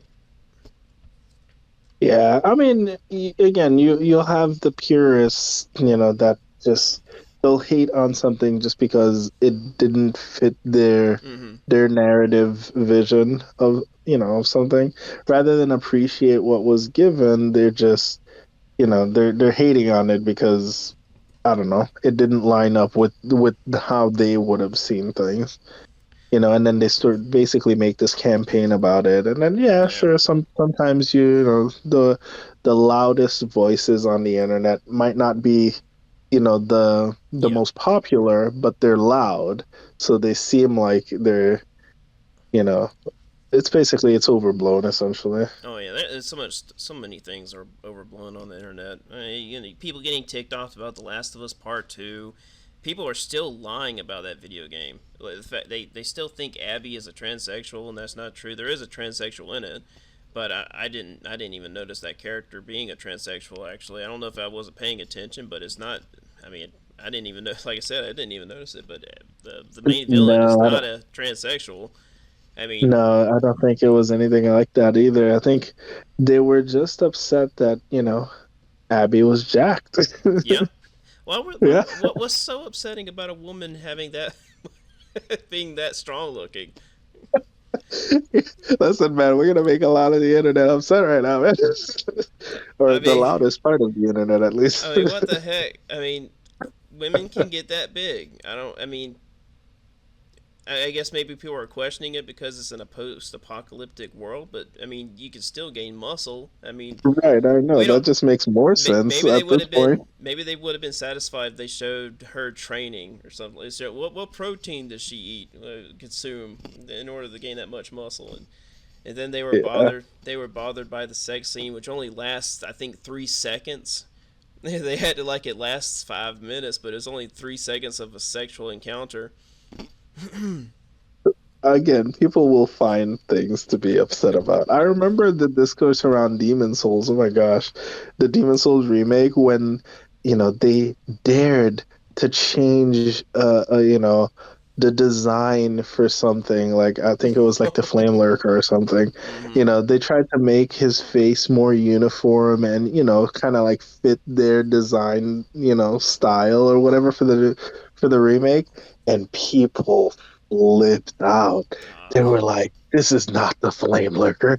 I can't believe you took away his signature monocle looking face or whatever." I'm like, "Bro, it's literally an aesthetic remake." Like, oh my god. yeah, you kind of have to whenever you got to realize you're going from PS3 to PS5, so you have to kind of apply some reimagining. Same thing with Spyro. If you wanted Spyro to stand out for that release, you can't just make the dragons look like ordinary dragons. They only did that back then because of just limitations from the hardware. You're making it for PS4 now. It's not PS1 anymore. So you want to give those dragons some attitude and some little fun things, little trinkets and attire to wear. You just can't Yeah, slap a regular dragon in there saying "Thank you, Spyro, for saving me." It's not going to be memorable. yeah, That exactly. was a spectacular change for that Spyro release, and Demon Souls had to apply the same thing. They couldn't just you can't simply just say, "Oh, we're just going to apply the exact same design because it's just going to translate well." No, no. I mean, I think maybe the one thing that probably translated well was King Allant. I feel like he didn't really change that much at all, but he didn't really need to. He already looked just fine. But yeah, Right, Flame. his model was pretty much, just fine in the PS3 version in the first place. Right, and Flame Lurker had a lot of little details in his design, which they seem to struggle in Demon Souls. You could just definitely tell that they probably wanted to do a lot more with the Flame Lurker back then, but they couldn't because of limitations. But Right, and especially with all the fire and the effects and stuff. but that was just maybe just one of few. Everything else looks pretty much spot on. Flame Lurker just has a lot going on. Yeah. No, But I agree. the man But it's centipedes, those are very different. They went from a very static look to a more animated look. I like that change because they still look freaky. They look freaky in the PS3 version. They look freaky in the PS5 version. I felt that was definitely appropriate. yeah. No, it's weird. Again, people will find things to be upset about and they'll be loud about it too. It's like their opinion is the only thing that matters. Yeah, I mean, I just think I think people get addicted to being miserable, and it's still probably why we have a lot of a huge mental ill crisis because people just kind of dive too deep into being miserable. But I'm trying not to get too deep into that here. Right. I know that's why I had to change so much about what I want challenging from the From Software games because I feel like I'm going to make myself too angry just for a video game, something I'm not even getting paid for. And I think I would much rather find challenges in games that people are not looking for challenges in because what I'm doing is just something someone else has already done, and I've kind of for a while I was actually out of that and just finding challenges in games like Curse of Darkness. I'm like, oh, will no rolling work in Curse of Darkness, or will no rolling work in Hogwarts Legacy, places where no one's looking for it. But then I eventually found myself just wanting to do it in Elden Ring again. But I'm like, why am I doing this? People have done this so many freaking times, but I've dived back into the flow of just like, oh, I want to get my stuff out there. Well, you know what it is though. It's because you enjoy the game so much, you want to play it in the way that you would like to share it with people or Mm-hmm. experience it in a specific way, and I don't say there's nothing wrong with that, Yeah, but but you know, I also. it's just Oh, sorry. I was gonna say it's the way the internet works, like Well, it's hard to be unique nowadays. So well, I mainly just want an engagement. Every once in a while I try to get an engagement out of other Elden Ring players, and it's really hard to do that. And I found some people sometimes they'll message me for a little while, then they just stop, and I because I want to talk about combat details. That's what I really want, but I feel like just people more so just want to get their challenges out of the way and move on instead of just kind of going back saying, "Oh yeah, that attack, blah blah blah." Maybe they're just sick of it. Maybe they're just maybe there's maybe they're just doing this because it's satisfying, but they just don't want to think about it again until it's time for them to get to that boss. I don't know. I find that most challengers don't like to talk at all, and it might be saying a lot about that type of realm that you want to place yourself into in terms of playstyles. That if you want to challenge yourself that extreme of no rolling, no damage, I think your personality kind of dies a little bit. yeah, no, for some people it's basically it's very cut and dry, Yeah. there's no discourse around, what makes the challenge interesting. It was more so a matter of fact kind of thing. Mm-hmm. It's like, okay, can it be done? Has it been done? Okay, cool. Has it been done? Great. All right, let's move on to the next thing. Yeah, well, it's an excitement of exploration, something that hasn't been discovered, and which is what I like to dive into. I was going to look into God of War 2018, God of War 4, whatever, to see if anyone's ever done no rolling for the troll fights, because Uh, I wasn't gonna. I was pretty much 100% sure it was been done for the Valkyrie fights, but I'm like, what about the trolls? I don't think anybody's looked that deep into the trolls, but someone did. Someone did it fairly recently, I think. Maybe not. Maybe actually when the game came out, but someone did do no rolling for the trolls. I'm like, well, I don't really see why I would need to dive into that, so I decided to skip it. I also wanted to show people how important variants are. A lot of people complained about the troll, how too many trolls are in the is it was in God of War 4 and Ragnarok. But I'm like, well, I feel like every single troll fight does offer something different, but people just kind of they don't really look at those details. They just look at it as, oh, it's just another troll fight, then move along. They don't really appreciate the the intriguing differences that was implemented into the game. But I'm wondering like why did they complain about the trolls but not complain about the Valkyries? I mean, Valkyries did have something different about them, but why did they notice the difference in the Valkyries but not the difference in the troll fights? Yeah, that is actually an interesting question. It's funny because the same thing I could say applies to the dragons in Elden Ring. Mm-hmm. Some people feel like, yeah, they're just oh, it's another dragon. It's just another reskin, but not quite. Every dragon has their little intricacies down to the arena that you're fighting them in, or Right. and that actually does matter and does actually add a different level to the fight. But I don't know. I guess at the end of the day, people just don't consider that stuff for some reason. Yeah, it's quite a shame. And I mean, let's run through it real quick. The first flying dragon you run into, flying dragon Agil. He's just in. He's a huge arena. You have some conflicting enemies, but it's usually not a problem. But it's a big enough arena for you to see every single attack. But the dragon can get caught on a high ground, and the fire breath attack usually just is insane when the dragon's not on the same level as you are, but is a perfect area for you to explore how the fight works and learn how the fight works. The State America is right there, right in front of the dragon when you spawn back in, and it's basically just a very standard flying dragon fight because that's all it needed to be at that moment. And then you get to Right. the second dragon you most likely will run into, which is next to Rhea Lucarius, however it's pronounced. He's guarding the The stone sword key. yeah, the Glintstone Or, key, and yeah.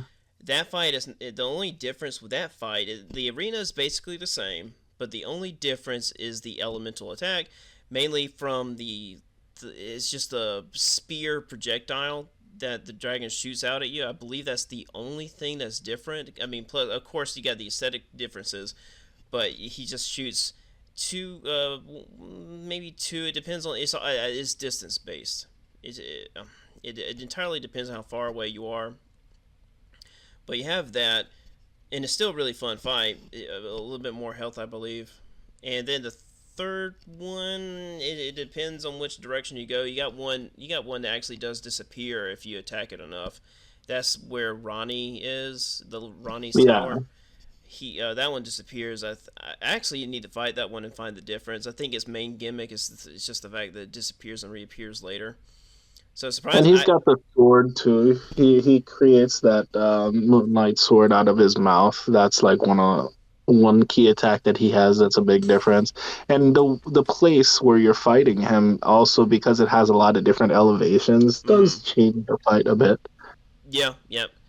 That and then we get to my favorite dragon fights with Grail being on the bridge. That bridge just him you fighting him on the bridge is spectacular because he's pretty much the exact same fight as Flying Dragon Aghil, but he's just on a bridge. You got to learn how to adapt to the moveset, but on a bridge. And Right, on a bit narrower of an area, you don't really have as much place that you can move, and the fire breath attacks become more, significant because there's not really that many different areas that you can dodge it. You have to be more on point. yeah, definitely you got to be more mindful of the narrow surrounding. And then you get to uh, the Borealis fog on the freezing lake. This dragon actually ended up being way better than I thought it would be. I thought it was going to be terrible, but once I learned how it worked, it actually has quite a few variations. He of course, there's this one small vague difference, you cannot just stand underneath this dragon because he will emit frost damage when he's stomping his foot. So you pretty much just have to plan on fighting his head. But even that's not 100% reliable because he will emit a roar that will inflict frost. So you got to learn all the frost variants that has been applied. But the arena is basically the same. It's just a little foggy, and the frost, the kind of frost slash flame attacks are a little harder to see. But it's basically the same thing, the same evasion tactic. You just kind of, the way I do it, I just run to the left when he's doing the soaring flame attack, and then when he's just doing kind of he's got like two variations where he's just standing on the ground doing the flame attack. He has one that tracks the player, and he has one that doesn't track the player. I prefer that the one that doesn't track the player happen more often because you can actually just walk right underneath it. Sometimes you might have to crouch. But Nice. if you haven't learned how that fight works, I definitely recommend it because it's actually really really fun, and you get a ton of ruins for it too. So it rewards you. Yeah, the Borealis fight I feel like is definitely one of the underrated fights. I'm not gonna lie to you, I don't fight it very often, because typically on a new playthrough, if I don't need to fight him, I just go past him. As usually he's obviously not required and he's Yeah. on the way. So he's basically just a stepping stone for me to get to the fire giant, essentially. Um, but it is a very different fight. I remember having trouble with him like on my first playthrough.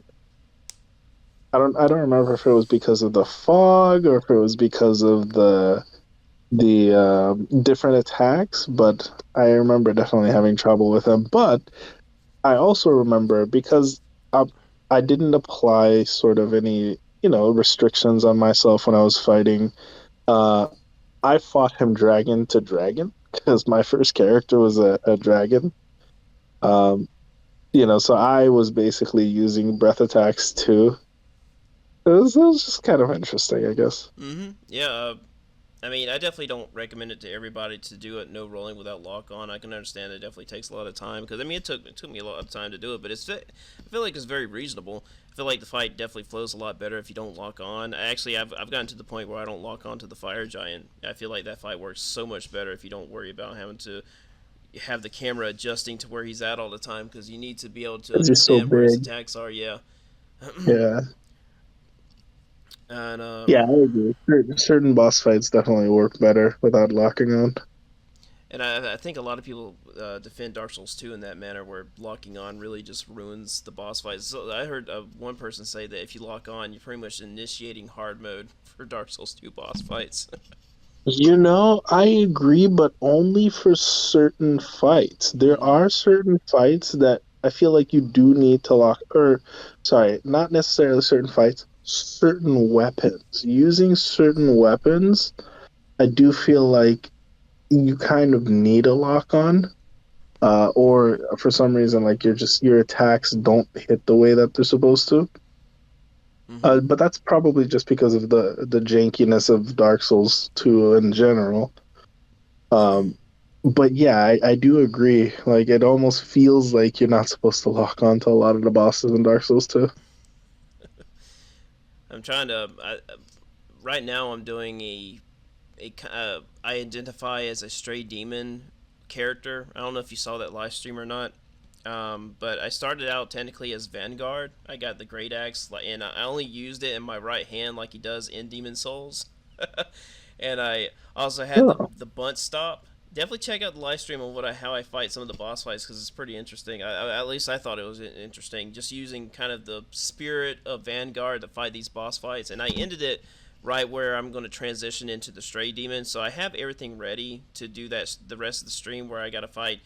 Yeah, it's probably gonna have most likely another part because you got to realize I got the Fire Giant, the Godskin Duo, Malekith, Gideon, Godfrey, Radagon, and Beast, and those are probably going to take me some time to kind of because no, but those are that's interesting. Yeah, I don't think I saw that one. Yeah, definitely. It's on my channel. It's just called "I Identify as a Stray Demon" Chapter One Vanguard. It's 3 hours long. Oh, all right. Maybe I should timestamp the boss fights, but I don't. I mean, it was nice not having to worry too much about not taking damage. I just walk in there. I'm like, I'm just gonna fight them until I defeat them. I'm not applying too many restrictions because I'm just trying to calm myself down from that. I'm leveling up vigor. I'm not capping at a. I might not go over 100, but leveling up vigor where I'm not getting one shot at all the time because that got old eventually. I'm like, I'm so tired of Yeah, walking into a boss fight and just getting clipped by the tiniest thing and just dying. I'm like, I know it, and it feels like you don't get a chance to learn anything. yeah. And Yeah. I even thought about making a dummy build for a while where I'm like, I just want to create something that has a ton of health. That way, I don't have to die, spend a minute getting back into the boss fight. I need to get hit and just learn. I feel like I could learn significantly faster if I just have a ton of health on me. Oh, absolutely. I wholeheartedly agree with that. That's like why basically everybody preaches, level up vigor. That's Mm-hmm. like the most important stat, level up Right. vigor. And it seems But so yeah, obvious, no, but it's it's just true. it's just out of stubbornness on my part. I know. I feel the same way. And honestly, that was one of the main reasons why when I first played Bloodborne, I was so stupid. Like my very first playthrough of Bloodborne, I did not level up my whatever the vitality or vigor or whatever it was for Bloodborne. And I did not enjoy it because of that. Because some moves just one shot you. It doesn't matter what level you were. You just got one shot because it does a certain amount of HP damage. And if you Mm-hmm. don't have that amount of HP, well, guess what? You're just gonna die. So like it was it felt unnecessarily frustrating my first playthrough. But then again, like I don't know if I've told you the story before. Like the second time I played Bloodborne, like when I made a new character, I leveled up the way that I would normally play a Souls game, you know, and I loved it. It was so good. It was so much better because I leveled up your vigor. Yeah, It's crazy. Just like one adjustment. That's all I needed. it's amazing how well those second playthroughs go. I remember for the longest time, like Demon Souls, Dark Souls 2, my first character always sucked, and then I made my second character, and I was like, oh, the game makes more sense now. Yes, exactly. No, it's like a staple in From Software games now. Mm-hmm. And I'm just really glad I'm kind of changing my perspective on how I want to play Elden Ring now because I feel a lot happier. I feel like whenever I go into work, I'm really excited again because I think I was going into a really bad mental state by just forcing myself to apply so many restrictions.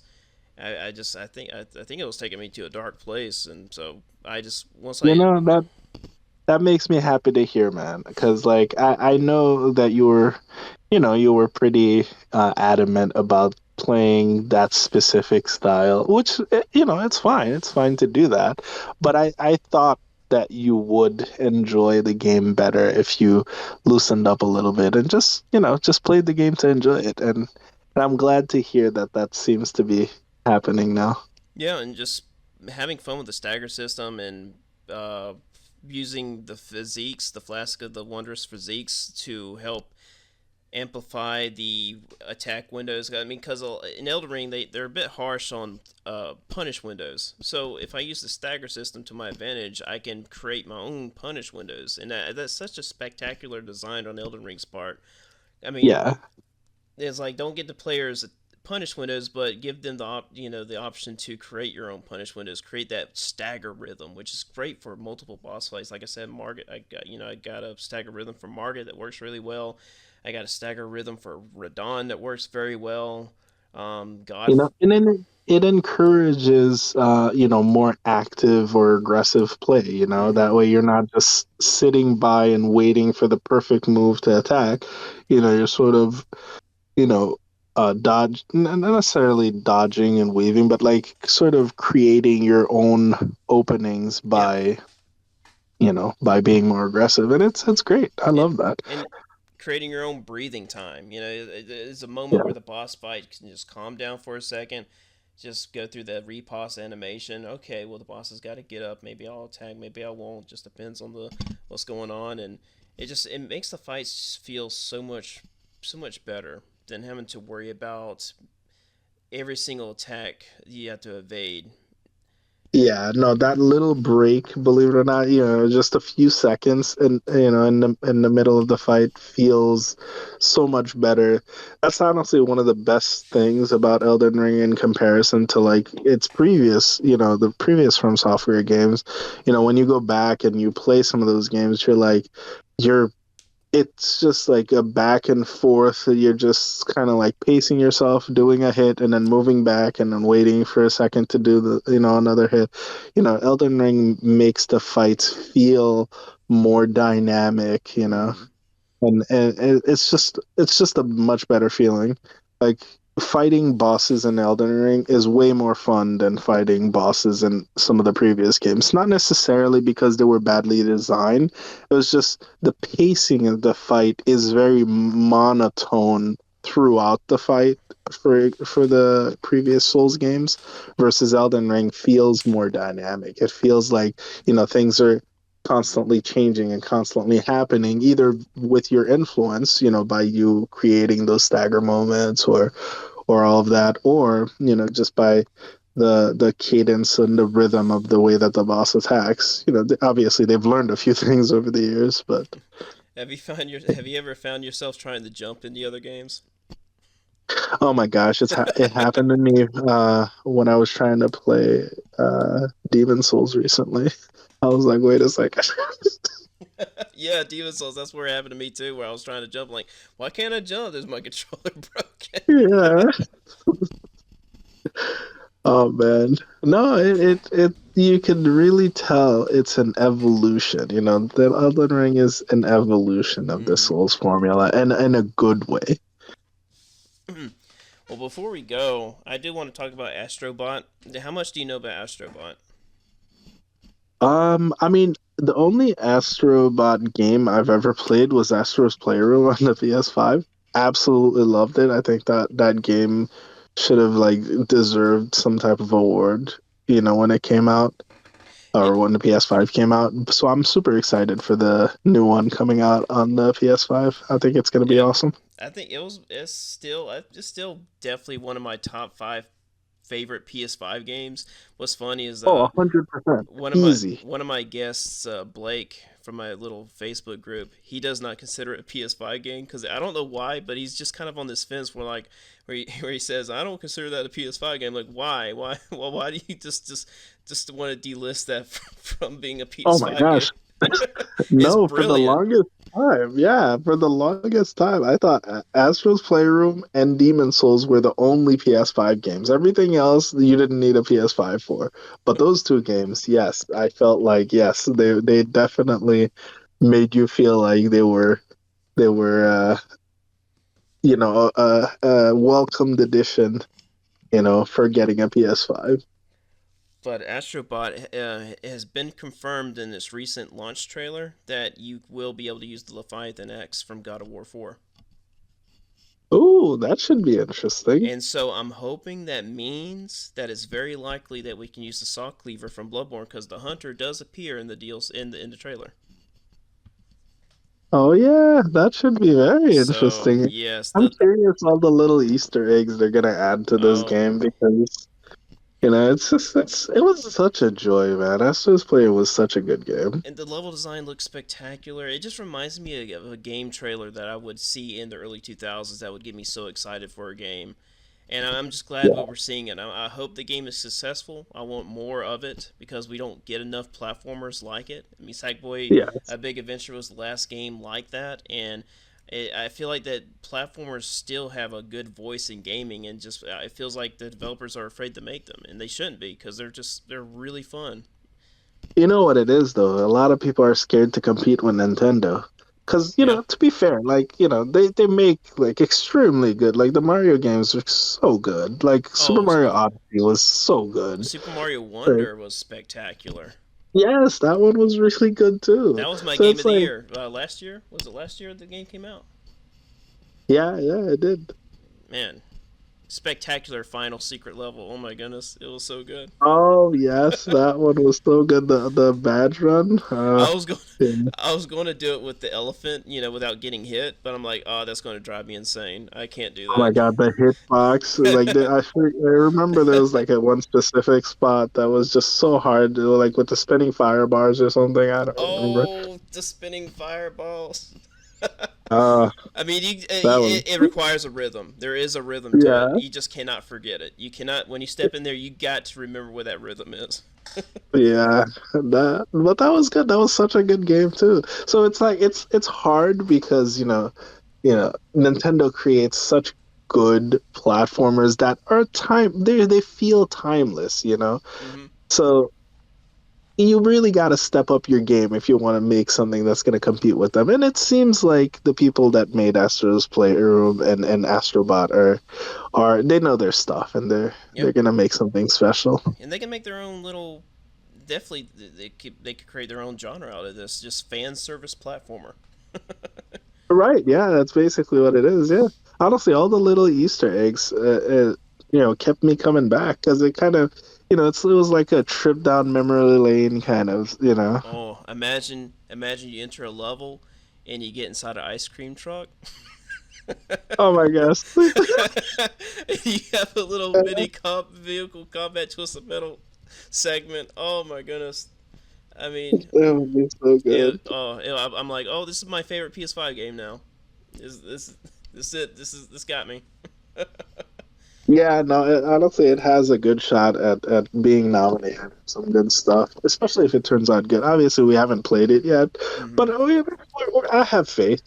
Based on what I've seen and the previous iteration, I do feel like we're gonna get something special. And it's not. And the price isn't too crazy. I feel like the price is exactly how it should be. Well, what is it? $50, $60? I think it's 50. You know what? I didn't even look at the price, honestly. Um, But I mean, I intended to pay full price for it. So if it's less, then shoot, that's even better. Honestly, let's that's actually one of the biggest things that I absolutely loved about the new Castlevania collection too. Just kind of like Oh quickly yeah. switching it up a little bit was the price. When I saw that it was $25, I almost thought it was a mistake because not only do you get the 5 games, and it's like a very good package Hmm. that's very well done with all of the extra little, bonuses that normally people would pay collector's edition money for, like the music player and the art book gallery and all of the extra stuff with all the different languages. Like you could literally play on any different regional language. Like the fact that it had all of that, it reminded me of a better time in gaming. Hmm. A time where actually, developers cared about putting in stuff into their game that, were valuable, like adding value to their game essentially. And that is a valuable package. I think they did a really good job, and the pricing was very, very fair. Like more than fair, honestly. And I really, really hope that just around the corner, maybe 2025, we finally get that 3D Castlevania collection. I know everybody's waiting for it, man. If we could People get want it. Laminate Innocence and Curse of Darkness, It's got to happen now. I mean, people are looking right, forward to it, and right. give us They Give us they Legacy of laid the Darkness. groundwork. Give us Legacy of Darkness, Lament of Innocence, Laminate Curse of Innocence, Darkness. Give us all yeah. three of those, Oh and my it god, would be beautiful. It would be amazing. I mean, we need Lament of Innocence track on the PS4. We need Curse of Darkness is a beautiful soundtrack on the PS5, and some of the best, man. oh my goodness. I mean, I have an idea for. I mean, well, actually, I almost have a video essay script finished for the Shaded Castle, and I have full intention of using soundtracks from the Castlevania series for that video. And I just have an amazing idea for the opening, and I really hope I can eventually get that finished. But I definitely want it to be Castlevania based. because the That Shaded sounds Castle is awful. very similar to how Castlevania uh, Castle is designed. Because look at Elmer the Briar. He's at the very top of the tower, very similar to how where Dracula is. If you ever noticed Right. that. And then sort of the final lead up to the top of the tower, you get your Valkyries, Mm-hmm.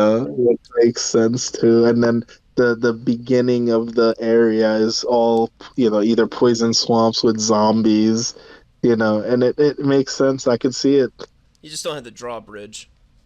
Right, yeah, there's no drawbridge, but technically it feels like there's a drawbridge because you kind of have to traverse the poison swamp in a way that you're traveling on top of the roofs or whatever the house is. So Mm-hmm. maybe you could consider Yeah, I that. guess you can. I guess in a way, there's a lot of spectacular enemy encounters in that. I'm ready to point those out to people because I've asked people, hey, what do you like about the Shaded Castle? And pretty much every single person just says, oh, Elmer the Briar. I don't really care for the rest of the design. I'm like, man, really? Because there's a lot of very interesting enemy encounters if you just took the time to figure it out. I mean, I realize it's not mandatory, obviously, but stuff like figuring out how to defeat the revenants and the little Miranda flower section, Yeah, and and then even outside the castle with the giant and then the yeah, uh that the too. NPC fight.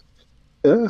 How No, there's a lot of interesting stuff out there. and I'm just wondering how in the world is From Software even encouraged to look at those designs like that? I mean, you can't just pull a God of War enemy gate where you have to defeat the enemies so you can progress. I mean, you want to give the players the freedom to kind of move along instead of just having to deal with frustrating enemies all the time. But how do we encourage them looking deeper into encounters like this? Like you can, just as a little spoiler for the Shaded Castle video I want to do, you can stealth those perfumers 100%.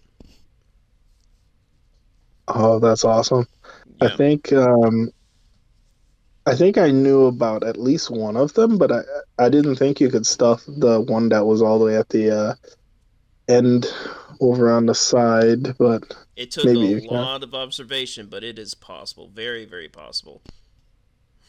I Oh, mean, that's cool. So that gets me even more excited and interested in seeing your perspective about that. oh yes, yeah.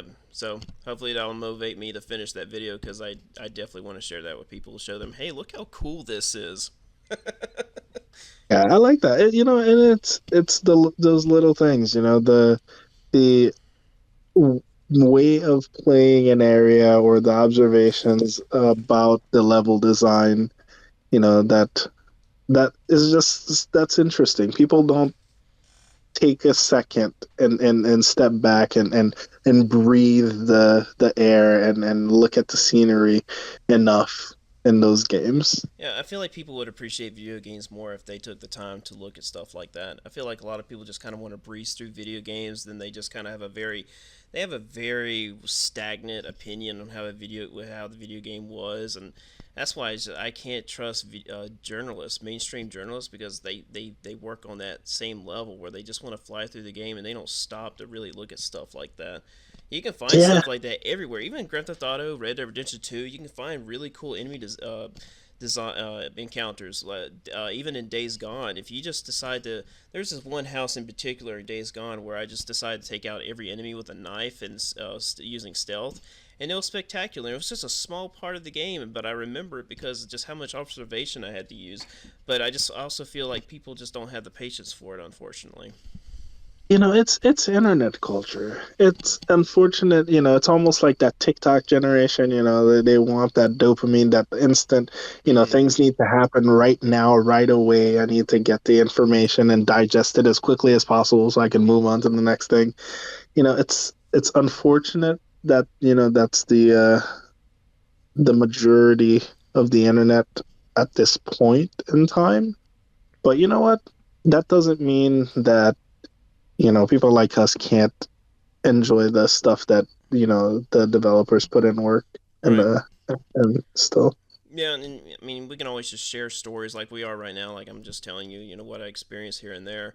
It's just a lot of people, when you try to talk to other people about it, they just can't really make that connection because they just steamroll through the game and then they can't apply anything to the conversation because they just didn't look at it. Right. Yeah. It makes sense.